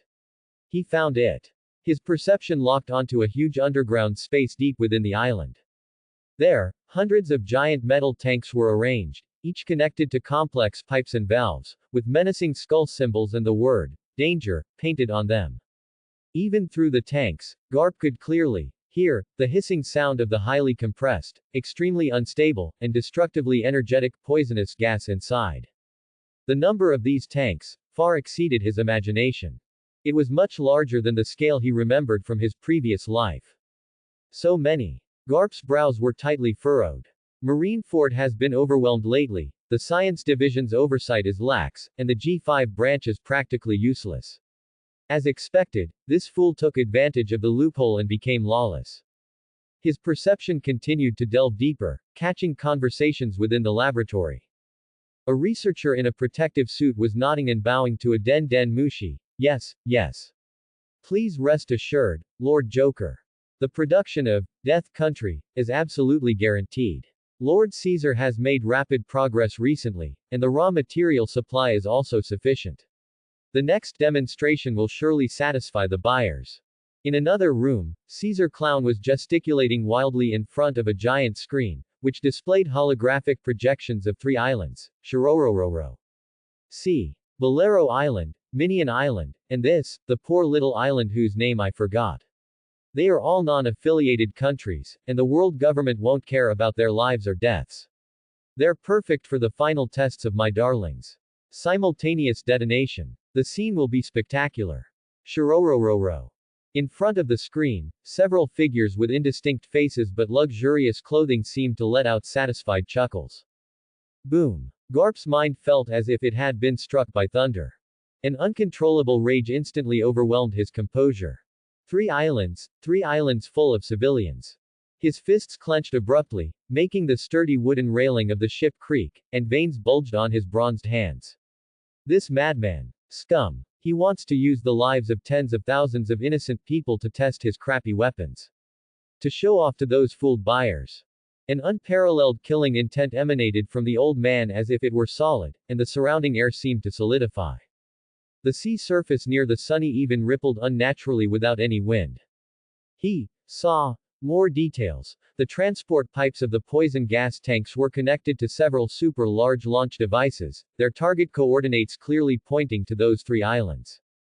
Caesar's laboratory computers stored detailed population distribution maps of the islands. There was even a cold, effect evaluation report, estimating the clearance efficiency at different poison gas concentrations. This had already gone beyond the scope of scientific research. This was a thorough, anti-human massacre plan. Garp's chest heaved violently. He had fought countless battles in his life and seen the brutality of countless pirates, but such a cold-blooded, large-scale massacre plan, carried out in the name of science, still sent shivers down his spine and ignited towering fury. World government. Joker, underground buyers, a bunch of parasites. He squeezed out the words through gritted teeth. He instantly understood that the network of interests behind Caesar was extremely vast, possibly even involving certain figures within the world government. Otherwise, a terror plan of this magnitude could not have been completely concealed. Meanwhile, on the G5 branch battleship, the commander had just reported the unknown energy shock incident to Virgo, still shaken. Suddenly, the monitoring soldier screamed again, "Sir, another anomaly." An indescribably powerful oppressive feeling. Coming from the sea outside the island. It's not an energy reaction, it's biological pressure. So terrifying. The commander rushed to the screen, only to see an indicator representing biological energy levels jumping wildly, far exceeding their monitoring limit. That invisible pressure even made those of them at the edge of the island feel palpitations and suffocation. What's wrong again? The commander's voice trembled. What the hell is going on with this cursed place today? Unable to analyze. Unknown source. But this oppressive feeling, it's like facing an ancient sea king. No. It's even more terrifying. The technical officer was drenched in sweat. Contact Vice Admiral Virgo. Quickly. The commander almost roared. The Den Den Mushi connected, and Virgo's voice was still calm, but it seemed to carry a hint of imperceptible solemnity. What happened again? Report. Extreme biological pressure of unknown origin has appeared outside Punk Hazard. The level is extremely high. We suspect an extremely powerful creature or expert has intervened. The commander was incoherent. There was a moment of silence on the other end of the Den Den Mushi. Virgo's voice then sounded again, with a hint of command, collect all data. Do not approach the island without my orders. If necessary, you may abandon monitoring and retreat. After speaking, the Den Den Mushi was hung up. The commander stood frozen, holding the receiver. Retreat. Vice Admiral Virgo actually allowed them to retreat. Did this mean the situation on the island was so dangerous that even a rear admiral felt it was uncontrollable? What exactly was emitting such terrifying pressure? On the Sunny, Garp slowly opened his eyes. In those deep eyes, thunder seemed to be brewing, and a volcano roared. He forcibly suppressed the rage and killing intent that could change the very heavens and earth, and the surrounding anomalies slowly subsided. But his resolve was stronger than ever. He glanced at the island, then at the busy chopper and the frightened children in the cabin. Caesar clown. Garp's voice was as deep as a volcano about to erupt. Your plan ends here. He had originally only wanted to secretly provide a safety net, protecting Luffy and their growth. But now, the situation was different. With the lives of countless civilians on 3 islands at stake, he could no longer merely be an observer. He needed to act. He had to stop Caesar completely before he activated that inhumane, death country. But how to act required strategy. Charging in and punching everything to bits would be satisfying, but it might alert the enemy or even cause a gas leak, endangering the children on the island and Luffy's group. His gaze sharpened, and he rapidly constructed a mental map of the research facility's interior, planning routes for infiltration and destruction. Poison gas tanks, launch devices, control core. He murmured to himself, and a bold yet precise plan gradually formed in his mind. He intended to deliver a heavy blow to Caesar's death country plan without alerting too many people. For Luffy and their subsequent actions, and for the innocent people of those 3 islands, he needed to buy crucial time. In the outer sea area of Punk Hazard, the Sunny gently rose and fell, enveloped in the colorful poisonous mist. The sea breeze stirred the pungent mist, which churned outside the ship's rail like a monstrous beast choosing its prey. The deck was deserted, and the heavy atmosphere solidified the air, leaving only the monotonous sound of waves slapping against the hull. Inside the cabin, an aura of tension and frantic activity prevailed. Chopper's small figure spun frantically in the medical area. Beakers, test tubes, and grinding mortars flew and clashed in his hands, creating a hurried symphony. The strong smell of medicinal herbs almost completely masked the poisonous gas outside the cabin. He operated quickly while muttering to himself with a sob. Mandragorine, neutralization ratio, add some activated charcoal. I must make it in time, Zoro, Sanji. Sweat soaked his furry coat, dripping from his forehead. In the temporary resting area, Nami and Brook desperately tried to comfort the rescued children. Over a dozen children huddled in the corner, their small faces streaked with tears, their bodies trembling slightly from fear. Nami knelt before them, her voice hoarse but deliberately gentle. Don't be afraid, you're safe now. Brook crouched beside Nami, his hollow eye sockets, gazing at the children, trying to make his voice sound lighthearted. Yo-ho-ho-ho. Children, don't worry. Although I can't play the violin right now, this old man can tell you an interesting story to boost your courage. Once upon a time, on the Grand Line, his violin lay silently nearby. In another corner of the cabin, the atmosphere was heaviest. Zoro and Sanji lay silently on makeshift bedding, their condition deeply worrying. Zoro's eyes were tightly shut, his teeth clenched. On his bronze skin, deep purple poison patches spreading from his left arm covered most of his chest like a hideous spiderweb. The skin around the wound was charred and swollen, and yellow tissue fluid mixed with blood seeped from the edges. His breathing was heavy and ragged, every inhale was accompanied by the painful heaving of his chest, and large beads of sweat rolled down, soaking the mat beneath him. His 3 swords lay scattered beside him, the hand that once gripped the hilt was now weakly open, its fingertips still twitching uncontrollably. Sanji was also unconscious, his golden bangs stuck to his pale forehead with sweat. The trouser leg of his right leg had been completely cut open, exposing his calf, which was covered in dense, shocking purplish-black spots. The skin splashed by the poison had begun to locally ulcerate, and his muscles were violently convulsing uncontrollably, causing his entire leg to tremble slightly. He frowned deeply, and even in unconsciousness, his face was full of pain and struggle, his lips slightly moving. Usopp and Frankie knelt beside the two, their faces pale and covered in sweat. Usopp, the green bottle, yes. Pour it out. Dampen the sterile gauze. Remember. Gently rinse the wound. Wash away the surface poison and necrotic tissue.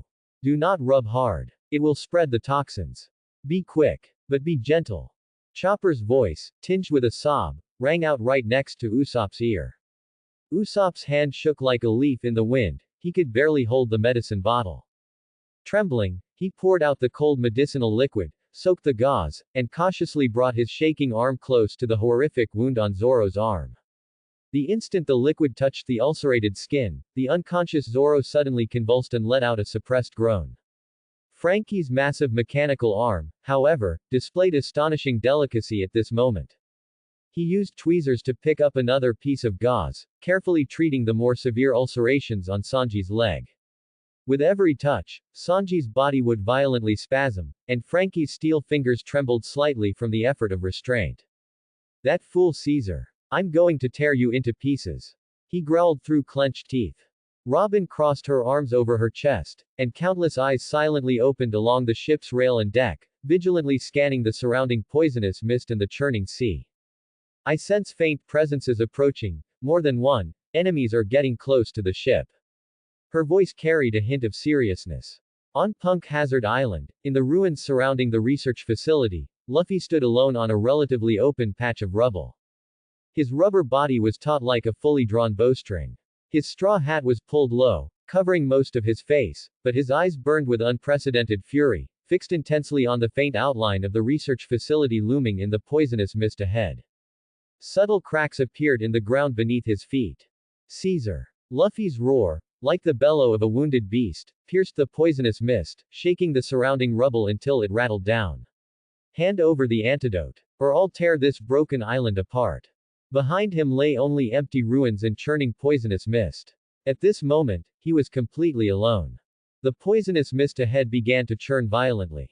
Accompanied by heavy footsteps and the sound of metal scraping, large numbers of armed soldiers in gray-white protective suits, carrying strange firearms, along with some fanatical-eyed, obviously modified enhanced warriors, surged out of the mist like a tide, quickly forming an encirclement.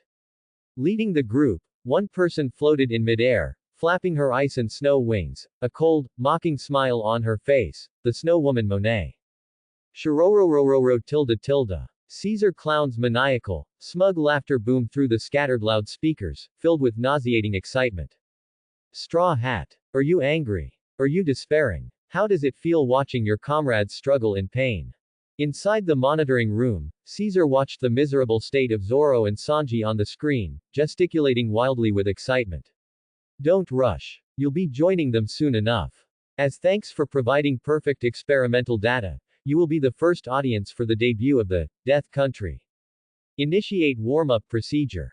Following his command, a dull, heart-pounding mechanical roar suddenly erupted from deep within the research facility. This was immediately followed by a sharp, buzzing sound of rapidly converging energy. The ground of the entire island seemed to tremble slightly. The colorful poisonous mist filling the air instantly began to churn violently, as if boiling, its color becoming more sinister and profound. A destructive, suffocating pressure, like an invisible giant hand, fiercely gripped everyone's throats.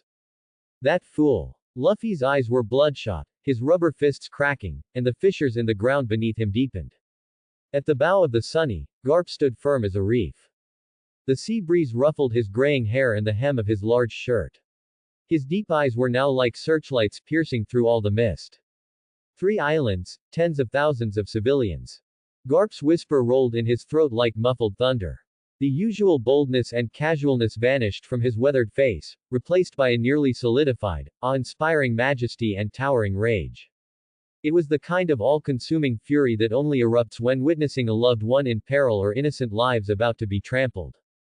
He slowly raised his right hand, clenching the fist capable of shaking the ocean. His knuckles popped softly, and the knotted muscles beneath his bronze skin bulged. Caesar Clown. Garp's voice was low and filled with destructive pressure, every word seemed to be squeezed out through clenched teeth. You are asking for death. Without turning back, he roared toward the cabin, his voice like a clap of thunder. Chopper, Nami, watch the ship. Watch the injured. I'm going to crush that piece of trash. Mr. Garp. Chopper and Nami's astonished replies came from inside the cabin. Garp said no more. He drove off with immense force from his legs, the teak deck beneath his feet groaned under the strain, instantly buckling and cracking. Bang! A deafening explosion. Garp's figure was like a meteorite shot from a barrel, instantly tearing through the air, transforming into a blurry afterimage impossible for the naked eye to track, and soaring straight into the sky. The violent air current violently swept away the loose objects on the deck. He immediately plunged into Punk Hazard's thick, colorful poisonous mist and vanished.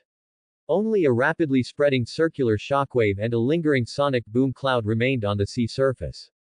The Sunny shook violently, and cries of alarm erupted inside the cabin. The flames of war on Punk Hazard burned on the edge of despair, and a storm that would decide the fate of the island and countless lives had violently begun with the descent of that Iron Fist. Luffy faced an army alone, while Garp, the furious grandfather and guardian, charged toward the center of the storm with the force of thunder and lightning. Garp's figure was like lightning tearing through the mist, instantly plunging into the swirling colorful poisonous fog of Punk Hazard. The sonic boom cloud caused by his violent charge was still spreading across the sea, and the Sunny's shaking had not completely stopped. In the core area of the Research Institute, hidden beneath thick alloy armor and a complex network of pipes, was a vast space filled with mechanical hums and eerie green light. 3 cylindrical metal tanks, each the size of a small warship, stood majestically, their surfaces covered with condensation, connected by countless pipes of varying thicknesses, like 3 beating hearts, pumping deadly venom to launch devices across the island. The air was cold, filled with the pungent smell of chemical reagents and the high-frequency noise of energy accumulation. Caesar Clown's voice echoed through the internal loudspeakers, filled with maniacal joy. Shirorororo. Energy filled to 90%. Coordinates locked. Barl Island, Minion Island, and that unknown fishing village, prepare to receive the gift from the genius scientist Caesar. This will be recorded in history as. His mad laughter stopped abruptly. On the monitoring screen, the data curve representing the internal pressure of storage tank number 1 instantly dropped to 0 without warning. Immediately after, the monitoring data for tanks number 2 and 3 also completely disappeared in the blink of an eye, as if they had never existed. No explosions, no leak alarms, nothing. It was as if they had been gently erased from reality with an eraser. What's going on? Caesar's pupils sharply contracted, the smile on his face froze, and his voice became shrill. System malfunction. Sensor failure. Check it for me, now. The researchers in front of the control panel were in a panic, their fingers frantically typing on keyboards, cold sweat instantly soaking their protective suits. Report, Lord Caesar. All connections to main storage tanks 1, 2, and 3, all interrupted. Physical signal lost. Life, no. Energy signature gone. Impossible. That's super alloy that can withstand Admiral-level attacks. Caesar pushed away a nearby researcher and lunged to the main control panel, his bloodshot eyes fixed on the screen. Bring up the core area footage. Quick. Blurred surveillance footage was forcibly switched to the main screen. In the footage, a tall figure stood before the 3 massive tanks. White short hair, a loose shirt, bronzed skin, and a right fist, seemingly condensed with endless power, covered in deep, dark armament haki, slowly retracting from the surface of a giant tank. On the surface of that super alloy tank, which was said to withstand Admiral attacks, a clear, deep, and even smooth-edged fistprint was left. And that tank was eerily silent, the unsettling energy hum inside it completely gone. Is that him? Caesar's voice trembled with disbelief, his eyes almost popping out of their sockets. Marine hero. Garp. How did he find this place? Where are the guards outside? What about the poisonous gas defenses? In the core area, Garp slowly retracted his fist, not even glancing at the tank he had completely destroyed from the inside. His observation haki, like invisible tendrils, had already thoroughly probed every bolt, every pipe, every energy node of the entire underground structure. First one. Garp's voice was low and calm, yet in this cold space, it sounded like a declaration of death. He did not stop, turning to the second equally massive gas tank. Stop him. Quick, stop him. Caesar's screams blared through the loudspeakers in the core area, filled with panic and hysteria. Automatic defense weapons hidden in the shadows instantly activated, laser turrets descended from the ceiling, heavy alloy gates began to fall, and a team of elite guards in fully sealed protective suits, armed with special weapons, rushed in from a side door, their muzzles simultaneously spewing deadly flames. Garp didn't even look back. He casually waved his left arm backward. Boom. A concentrated shockwave, refined to the extreme, pushed out like an invisible wall. All incoming bullets and energy beams were shattered and annihilated the instant they touched this force. The charging elite guards were like being hit head-on by a high-speed sea train. Their protective suits instantly twisted and deformed, and they flew backward, smashing heavily against the distant alloy wall, embedding themselves, their fates unknown. The laser turrets and the descending gates were instantly pulverized by this brutal force, turning into a sky full of metallic dust. The entire process took less than a second. Garp's pace didn't slow down in the slightest. He had already arrived in front of the second tank. Monster. The researchers in the monitoring room collapsed to the ground in terror, their teeth chattering. Caesar's face was ashen, and he roared frantically into the communicator, Monet, Dellinger, everyone. Abandon the encirclement of Straw Hat. Immediately return to the core area. Immediately. Otherwise, we'll all die. On the island, Monet, who was directing troops to besiege Luffy, heard Caesar's distorted roar through the communicator. A hint of surprise flashed in her ice-blue eyes, but she didn't hesitate. Everyone, retreat. Fall back to the Research Institute's core. She flapped her wings, transforming into an icy wind, leaving Luffy and the encirclement behind, and swiftly flew towards the depths of the Research Institute.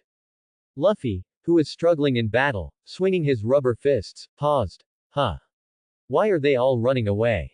He scratched his head, and although he didn't understand, he immediately seized the opportunity. Gum battle axe. A huge leg shadow crashed down, clearing an open space.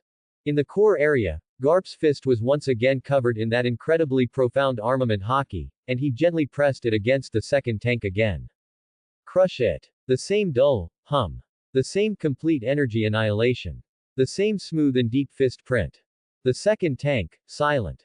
On the monitoring screen, the energy bar representing the launch progress of the Death Country plummeted wildly, dropping from 90% below the safety threshold. The piercing failure alarm finally wailed, mixing with Caesar's desperate roars. No. My masterpiece, my perfect weapon. Caesar frantically pounded the control panel. Garp. You old geezer. You ruined my life's work. Garp was deaf to the commotion behind him and Caesar's roars. Like the most precise bomb disposal expert, and also like the most ruthless executor of destruction, he walked with steady, unchanging steps towards the last, and largest, main gas tank.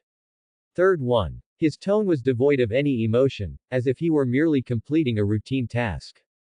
Just then, a loud bang came from the main entrance of the core area. The heavy alloy door was forcibly smashed open. Snow Woman Monet rushed in first, followed by the panting, fierce-eyed Dellinger and several other high-ranking cadres who had arrived upon hearing the news.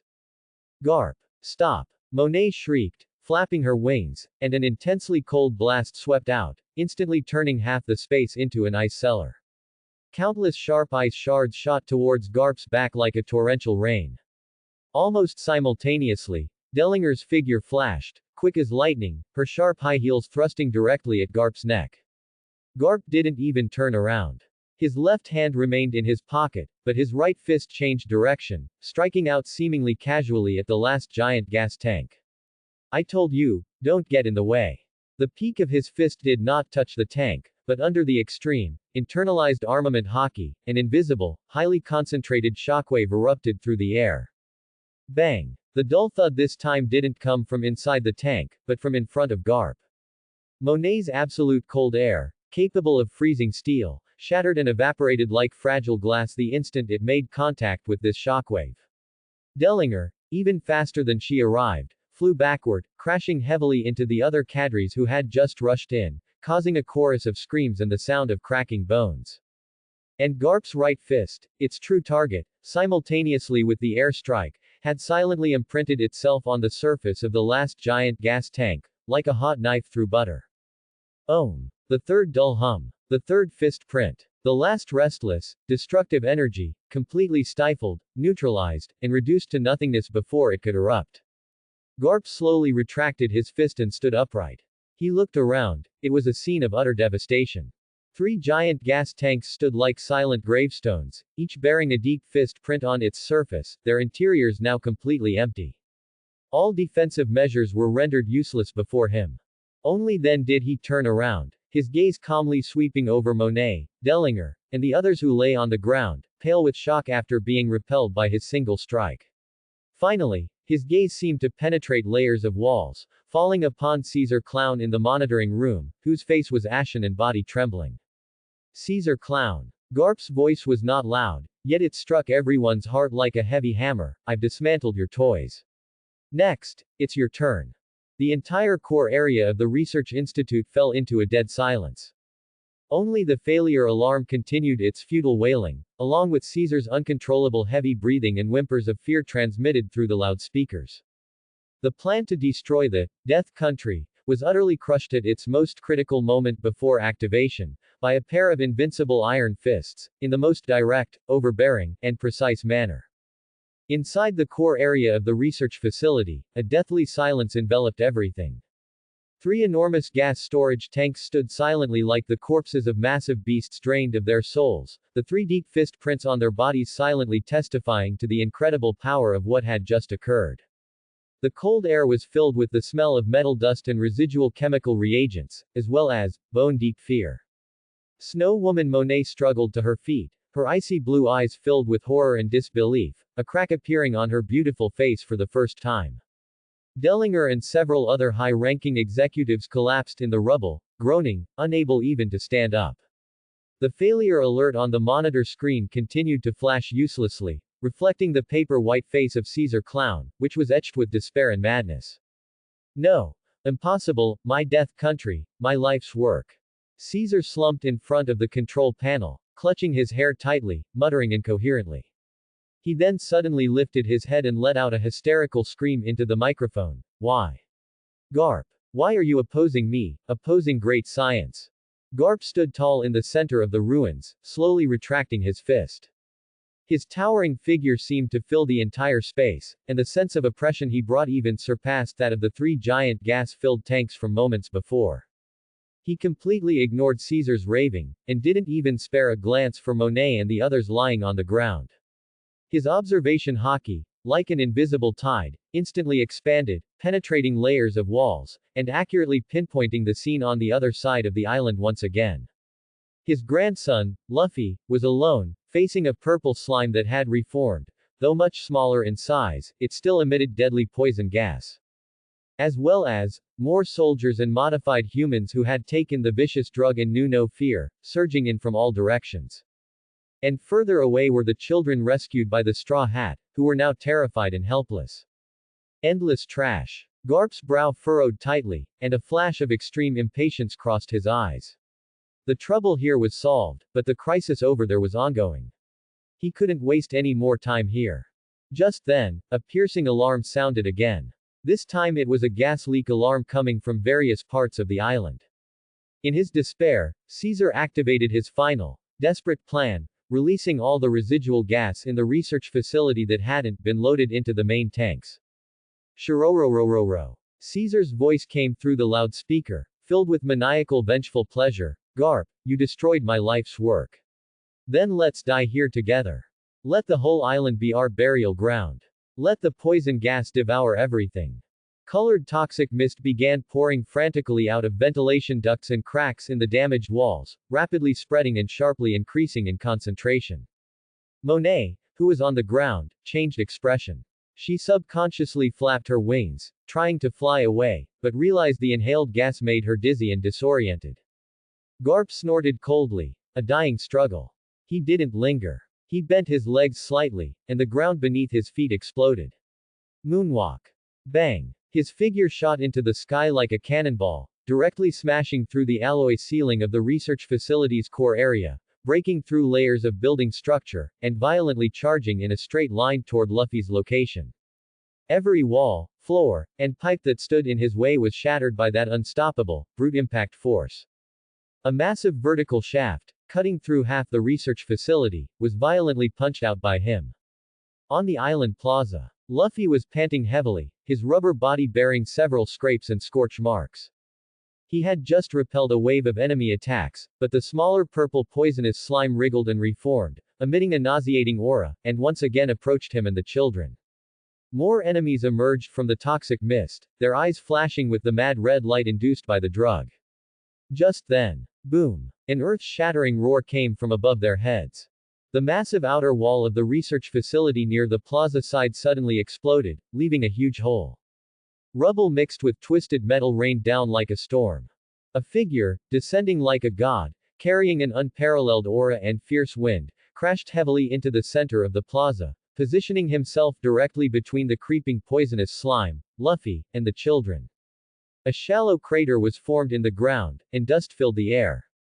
As the dust slowly dispersed, the figure was revealed. His short, graying hair stood on end, the hem of his large shirt flapped fiercely in the air current, and explosive power was contained beneath his bronze skin. In his deep eyes burned undeniable majesty and icy rage. It was Garp. Grandpa. Luffy's eyes widened, looking stunned.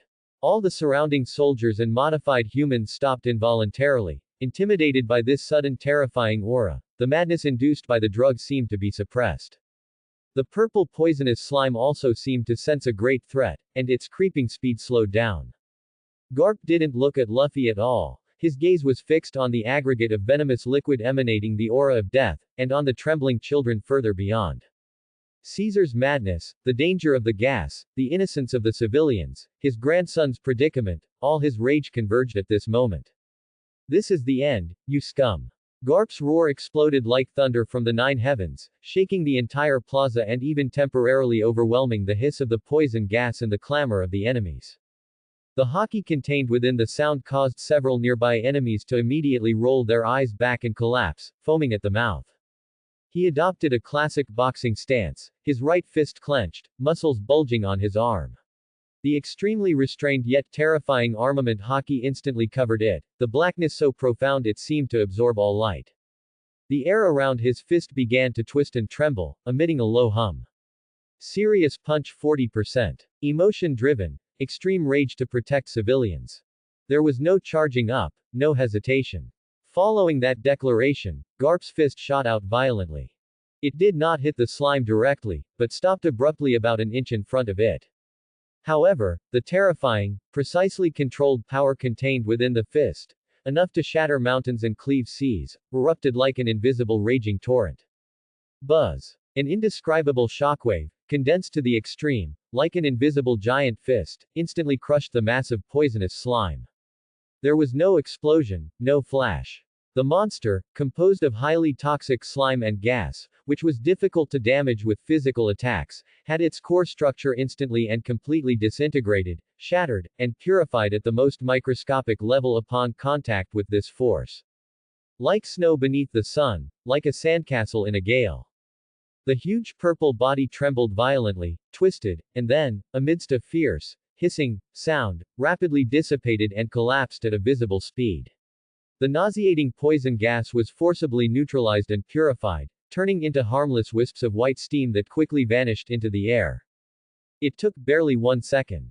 The terrifying monster that had forced the Straw Hat to fight bitterly and left Zoro and Sanji severely wounded and unconscious, vanished into thin air with this single punch from Garp, as if it had never existed.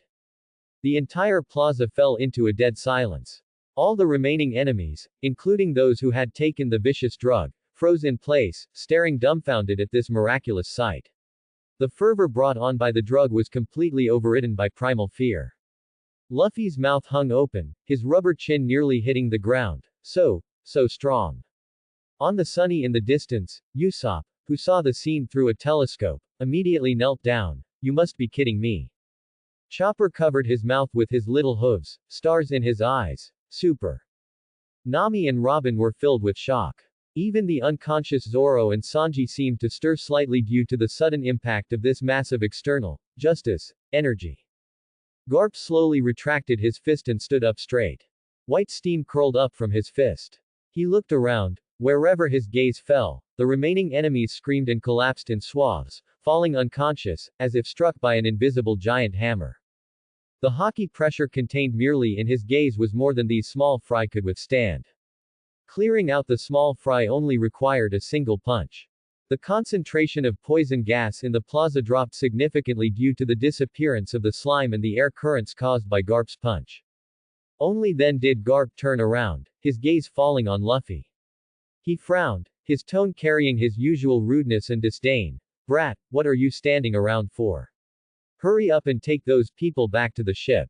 Are you waiting here to breathe in poison gas? Luffy finally snapped out of it, suppressing his shock, and shouted defiantly, Grandpa. You stole my opponent. Cut the nonsense. Garp waved his hand impatiently. Why would anyone want to steal trash opponents like that? Hurry up and scram, I have important business to attend to. His gaze once again turned toward the depths of the research facility, in the direction where Caesar Clown was located. The true culprit has yet to pay the price. Garp's declaration, I have important business to attend to, echoed like a final judgment in the temporarily quiet plaza. He completely ignored Luffy's slight dissatisfaction, his gaze, sharp as an eagle's, fixed on the depths of the research facility, towards the core where denser poison gas and a more frenzied aura emanated, Caesar Clown's lair. Grandpa, are you going to beat that guy up? Luffy shouted at Garp's back, his rubber fists clenched tightly, take me with you. Shut up. You brat. Garp didn't turn his head, his voice stern and undeniable, your comrades need you. Take them back to the ship. That's an order. With that, he gave Luffy no chance to retort, and his legs pushed off with a sudden burst of power. Bang! A wave of air exploded from the ground, and Garp's figure instantly vanished from his spot, leaving only the lingering echo of a sonic boom and a straight afterimage rushing into the broken hull of the research facility.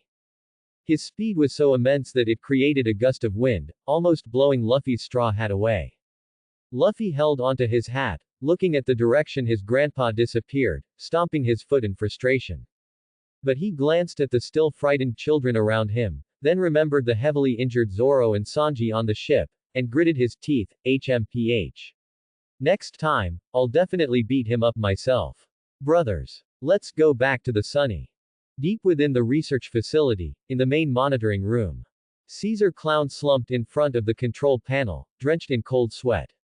On the monitor screens, images of Garp purifying the slime with a single punch and stunning a large number of soldiers with a single glare played repeatedly like a nightmare. Garp's voice, I have important business to attend to, followed by the sonic boom from the loudspeaker, made him jump up like a cat whose tail had been stepped on. He's here, that old monster is here. Caesar shrieked, his voice distorted by extreme fear, fumbling frantically with the control panel, trying to activate some final defense mechanism, but most systems had already been paralyzed by Garp's previous violent breakthrough and internal destruction. Monet, Dellinger. You bunch of good-for-nothings. Stop him. Stop him. However, the communication channel was dead silent, occasionally interspersed with a few painful groans and static. His biggest reliance, the Death Country, was dismantled, his strongest subordinates were either dead or injured, and even the final poison gas barrier seemed to have no effect on that man. Despair, like a cold viper, coiled tightly around his heart. No. I can't die. I am the genius scientist Caesar. I am an important collaborator of Joker. He muttered nervously, his eyes frantically scanning the chaotic control room, finally landing on a special pistol tucked into his waistband, loaded with meticulously crafted special bullets. Grabbing this gun, Caesar seemed to grasp his last straw of hope, and a twisted glimmer of hope reignited in his deranged eyes. He took a deep breath, forcibly suppressed his trembling, and hid behind a row of massive server racks, the muzzle pointed firmly at the only main entrance, waiting breathlessly for judgment to descend. Research Facility Corridor. Garp didn't need to find a path. His observation hockey had long since locked onto Caesar's soul fluctuations, filled with fear and malice, like the most precise radar. His method of advance was simple, direct, and violent. Boom. A thick alloy wall was punched through by him, sending debris scattering. Bang. A falling emergency gate was kicked by him, twisted and deformed, flying directly out. Any obstacle in his path, whether walls, gates, or miraculously surviving automatic defense weapons, turned to dust under his unparalleled iron fists. He was like a human battering ram, forcefully carving out a straight, destructive path to the core of the research facility. The alloy main door of the control room was right in front of him. Garp didn't even slow down, casually pulled back his right fist, then unleashed it with a sudden strike. Rumble. The reinforced alloy door, capable of withstanding heavy artillery bombardment, violently caved in, twisted, and then completely shattered from its center, as if made of paper. Huge fragments shot inwards, and smoke and dust filled the air. Garp's tall figure, like a demon god, stepped into the main control room amidst the swirling smoke and debris. His gaze instantly fell on the row of slightly trembling server racks behind which someone was hiding. A hiding rat. Garp's voice was cold, filled with undisguised disgust. Get out, Caesar clown. Die, old man. Caesar, like a cornered beast, suddenly darted out from behind the cabinet, his pistol aimed at Garp who was close at hand, frantically pulling the trigger. Special bullets, die. Shirororororo. Bang, bang, bang. Several crisp gunshots. Several streams of gray-black light shot towards Garp's face and chest at extreme speed. However, Garp didn't even make a move to dodge. The instant the bullets were about to hit him, his right hand moved faster than the limit of visual capture. It was as if he had merely waved his hand casually. Several tiny sparks and the crisp sound of metal shattering burst in the air. Those deadly bullets, mere centimeters from Garp's body, were precisely and effortlessly crushed in midair by his fingertips, covered in extreme armament hockey. They turned into scattered gray powder. What? Caesar's frantic smile instantly froze, turning into extreme horror and disbelief. No. Impossible. How could this be? Petty tricks. Garp's voice was full of disdain, as if he had merely swatted away a few annoying flies. His figure had already vanished from his spot before his words even finished. Caesar only felt a blur before his eyes, and a suffocating, terrifying oppressive feeling rushed over him. He didn't even see the movement, only felt a piercing, bone-deep pain in his wrist. Crack. A bone-chilling crack echoed. Ah! Caesar let out a shrill scream, his gun-wielding wrist easily crushed by Garp. The pistol, on which he had placed so much hope, flew from his grasp, and while still in midair, was casually swatted by Garp's other hand, shattering into countless tiny metal fragments like a crushed biscuit, scattering all over the floor with a clatter. Despair. Complete despair instantly overwhelmed Caesar. He looked at the bronzed face, filled with dignified wrinkles, so close to him, and at those eyes that seemed to hold thunderous fury.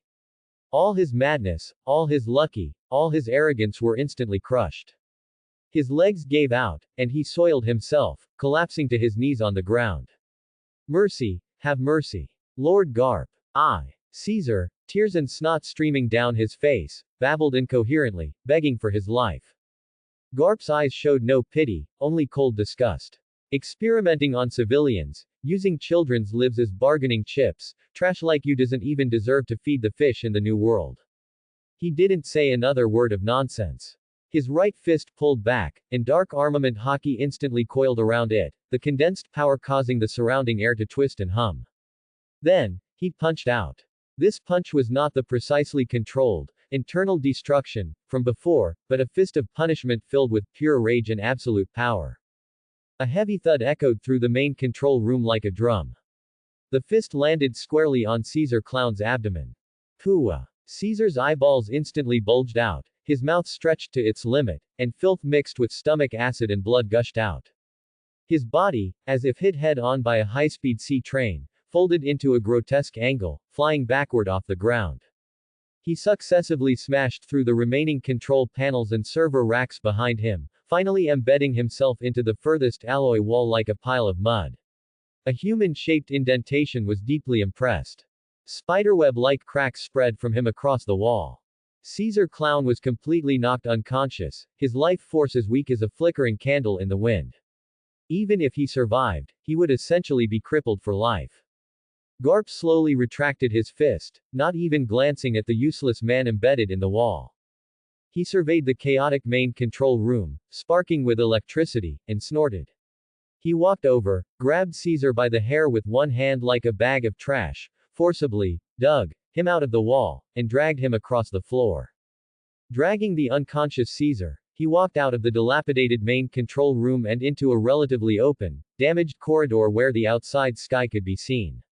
His observation hockey sensed that Luffy and his crew had already started retreating to the port with the children, but the Marine G5 fleet was still lingering in the outer sea area. Marines. Garp mumbled, a hint of undetectable sarcasm in his tone. He glanced at Caesar, who was like a dead dog in his hand, then at the blurry silhouettes of a few warships on the distant horizon. Hey! Marines! Garp suddenly shouted towards the fleet, channeling his voice. His voice, like rolling thunder, instantly crossed the long distance, clearly exploding above every Marine warship, making the eardrums of all officers and soldiers buzz. Here's a gift for you. On the flagship deck of the G5 fleet. All the Marines were startled by the sudden roar that filled the sky, looking up in terror. They saw a blurry, tall figure standing on a damaged high point on Punk Hazard Island in the distance, his arm suddenly swinging back. The next moment, a black dot, like a cannonball from a barrel, was hurled by that person with incredible force. The black dot rapidly enlarged in the air, accompanied by a sharp whistling sound, tracing a perfect parabolic arc, precisely smashing down towards the flagship deck. Defa. The commander only managed to shout half a word. A heavy thud. The object heavily crashed in the center of the flagship deck, the enormous impact causing the entire warship to violently shake. The steel deck was dented with a shallow pit. The smoke and dust cleared. All the surrounding Marine soldiers gasped, looking in horror at the thing that had crashed onto the deck. It was a person. A person covered in blood, with an unknown number of broken bones, in a deep coma, lying in the pit like a broken rag doll. It was their nominal target for this mission, the wicked scientist Caesar Clown. The trash is for you to handle. Garp's voice, like a declaration from a thunder god, rolled in again, every word filled with undeniable power and some indescribable mockery. Having said that, without waiting for any reaction from the Marines, Garp's figure flashed in the distance and completely disappeared. Only the entire G5 fleet officers and soldiers remained on the deck, looking at the unconscious Caesar at their feet, bewildered in the wind, exchanging glances, at a loss. In the sky above Punk Hazard, the poisonous fog seemed to have thinned slightly. The culprit had been brought to justice, and the disaster caused by the mad scientist finally seemed to see the dawn of its end. On the deck of the G5 branch flagship, the Steadfast, a deathly silence had fallen. All the Marine soldiers stared dumbfounded at the shallow crater in the center of the deck, and at the man within it, Caesar Clown, who was limp as mud, covered in blood, with only faint breathing indicating he was still alive. The sea breeze blew, carrying a strange mixture of blood and chemical reagents, but it couldn't disperse the shock and absurdity that filled everyone's hearts.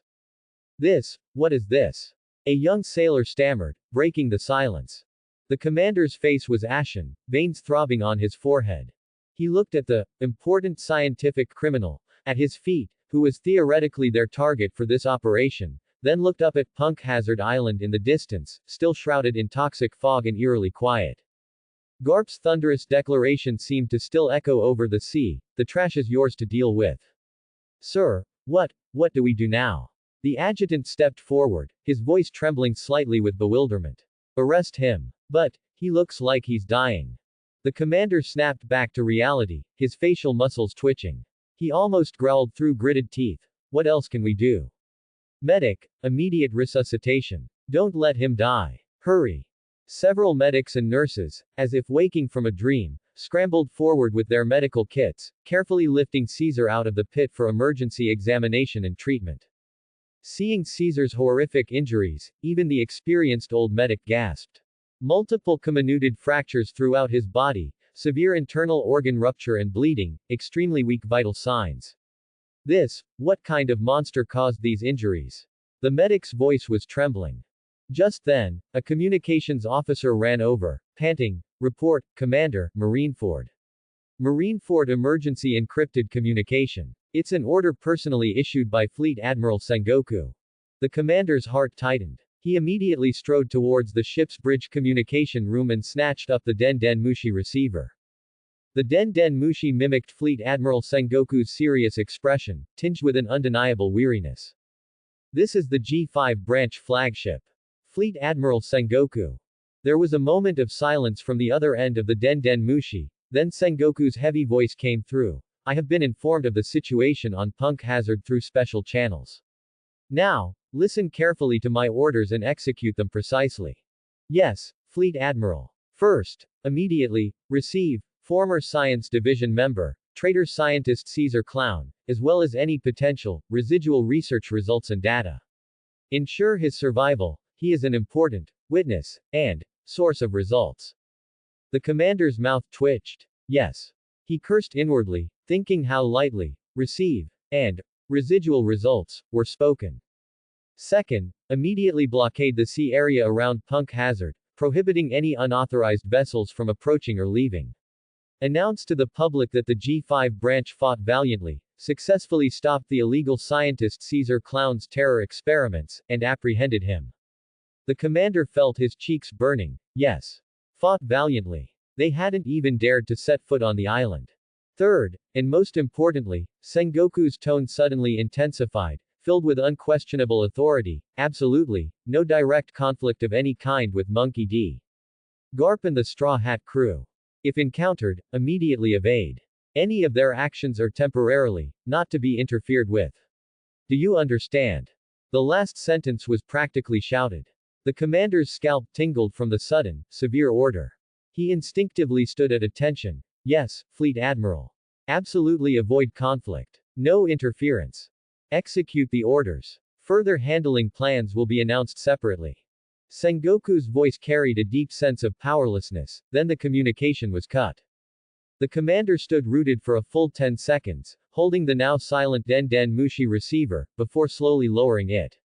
He walked out of the communication room, watched the medics busily rescuing Caesar on the deck, and then looked at the strange island in the distance, feeling a huge sense of absurdity and frustration welling up in his heart.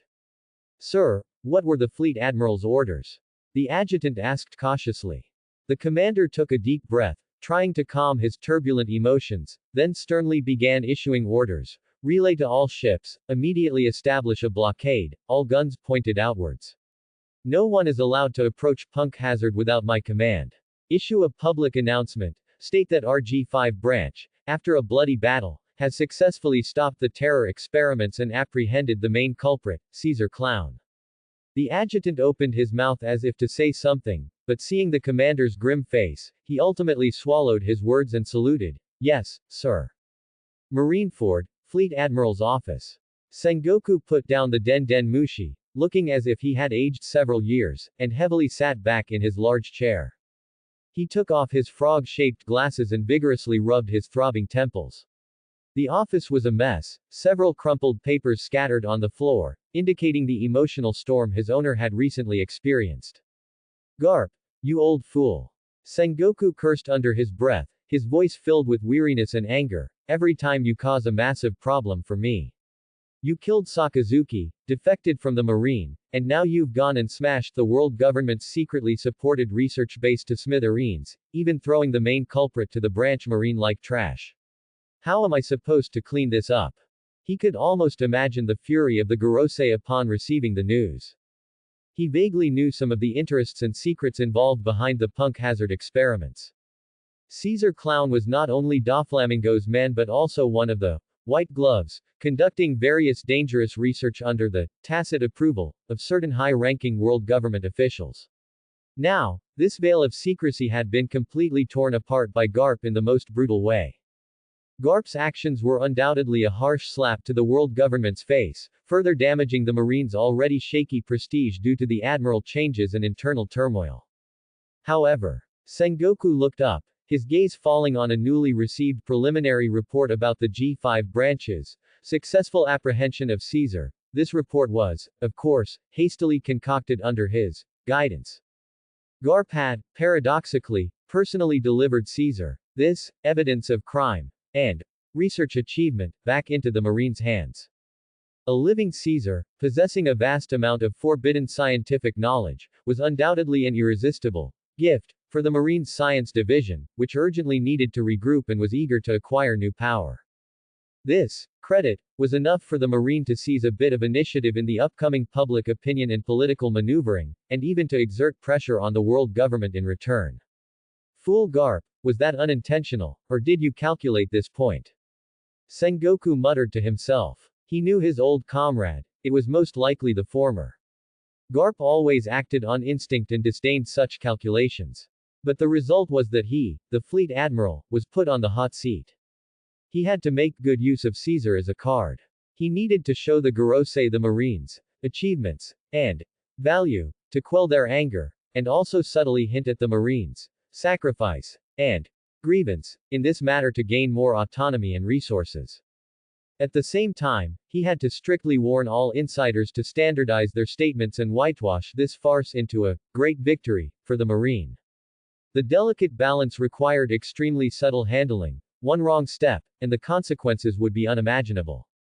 Buru. Another golden den mushi on the desk suddenly rang, its sound urgent and authoritative. Sengoku's body stiffened, his face instantly becoming incredibly solemn. This den mushi connected directly to Mary Gioi's, to the room of power. What was coming, always came. He took a deep breath, adjusted his fleet admiral uniform, tried to restore his expression to calm, and then slowly picked up the receiver. This is Sengoku. From the other end of the den mushi came a cold, emotionless voice, with a condescending tone of interrogation. Fleet Admiral Sengoku, regarding the punk hazard incident, we require a detailed explanation. Immediately. Sengoku's back was instantly drenched in cold sweat. He knew that the real test had just begun. And all of this was the mess left behind by his old friend, who had long since gone off scot-free. The sea area of Punk Hazard was quietly blockaded by G5 warships, and news was strictly controlled. But beneath this seemingly calm sea surface, the huge ripples stirred by Garp's thunderous punch were spreading fiercely and at an unprecedented speed towards Marineford and even the highest echelons of world power. Marineford, Marine Headquarters, Fleet Admiral's Office. Sengoku held the golden den mushi's receiver, his knuckles slightly white from gripping it tightly. The den mushi perfectly mimicked the cold, emotionless, yet raging face on the other end, as if its owner was piercing through the void, staring at him. The icy pressure, even across a great distance, weighed heavily on Sengoku's heart. This is Sengoku. He tried his best to keep his voice steady, with the appropriate respect. Fleet Admiral Sengoku. The voice from the den mushi was devoid of warmth, each word like an ice pick striking the ground. Regarding the Punk Hazard incident, we require a detailed explanation. Immediately. Sengoku took a deep breath, the report he had rehearsed countless times in his mind flowing out clearly. Yes. The basic situation of the incident is as follows. Caesar Clown, a former Science Division member, was conducting illegal human gigantification experiments and developing the mass destruction poison gas weapon, Death Country, on Punk Hazard Island, and kidnapping civilian children as test subjects. After receiving intelligence, RG-5 branch immediately went to investigate and attempted to stop him. He paused slightly, choosing his words. During the operation, an unexpected and powerful third-party intervention occurred. Former Marine Vice Admiral Monkey D. Garp suddenly appeared, violently destroying Caesar's experimental facilities and weapon stockpiles, and handed over the severely injured Caesar Clown to RG-5 forces. Handed over. The voice from the den mushi suddenly rose, with a sharp hint of sarcasm. You call throwing him from the air onto our warship's deck, like discarding trash, handing over. Sengoku, are you trying to sugarcoat that traitor's blatant humiliation of the world government and the Marines? Sengoku's back was instantly drenched in cold sweat, but his tone remained calm. This subordinate would not dare. Garp's actions were indeed crude and disregarded procedure. But the objective result is that the extremely dangerous criminal Caesar Clown is now under Marine control, and his ongoing terrorist attack, which could threaten the safety of civilians on 3 surrounding islands, has been forcibly stopped. The officers and soldiers of the G5 branch, under extremely dangerous and complex circumstances, ultimately controlled the situation. He skillfully emphasized the outcome and pushed the G5 branch to the forefront. Controlled the situation. Another old and authoritative voice interjected, clearly more than one person on the other end of the line. You mean your forces watched helplessly as that traitor destroyed an important research base, crippled important researchers, and then swaggered off, leaving you to merely receive a half-dead cripple. You call that controlling the situation. Sengoku felt his throat dry. The details of the Punk Hazard experiments were not previously obtained by headquarters. Based on preliminary on-site assessment, Caesar's research has severely violated humanitarian principles and world government regulations. His Death Country plan directly targeted civilian areas, making its nature extremely malicious. Garp's intervention objectively prevented a humanitarian disaster. Enough. The first voice rudely interrupted him, anger almost erupting through the Den Mushi. Garp. That fooled traitor. He killed Sakazuki, betrayed the Marines, and now openly destroys facilities related to world government projects and attacks researchers. This is blatant rebellion. The most thorough provocation against the world government's authority. He must be eliminated at all costs. Immediately. Sengoku's heart sank. The worst had come. He had to buy time. This subordinate understands. The Marines will never tolerate Garp. Sengoku first stated his position, then changed the subject, however. Your Excellency, a full-scale encirclement and suppression currently presents practical difficulties. Difficulties. The voice was filled with undeniable pressure. Fleet Admiral, are you talking to me about difficulties? Sengoku steeled himself, his speech quickening. Yes. Currently, the Marines' top combat strength is severely depleted. Former Admiral Sakazuki is confirmed dead, Kuzan's whereabouts are unknown after his departure, and Borsellino. Your Excellency is aware of his task execution efficiency, and he currently has an important inspection mission. The two newly promoted admirals, Aramaki and Fujitora, though powerful, are still junior in rank and are currently fully engaged in suppressing the immense power vacuum and the endless stream of extremely evil supernovas that emerged in the New World after Whitebeard's death. The pressure is immense, making it difficult to reassign them. He listed the cold facts. Your Excellency is aware of Garp's strength. To ensure a successful encirclement and suppression of a target of such strength, at least 2 admiral-level combatants are required to coordinate, supplemented by a large number of elite troops, with meticulous deployment.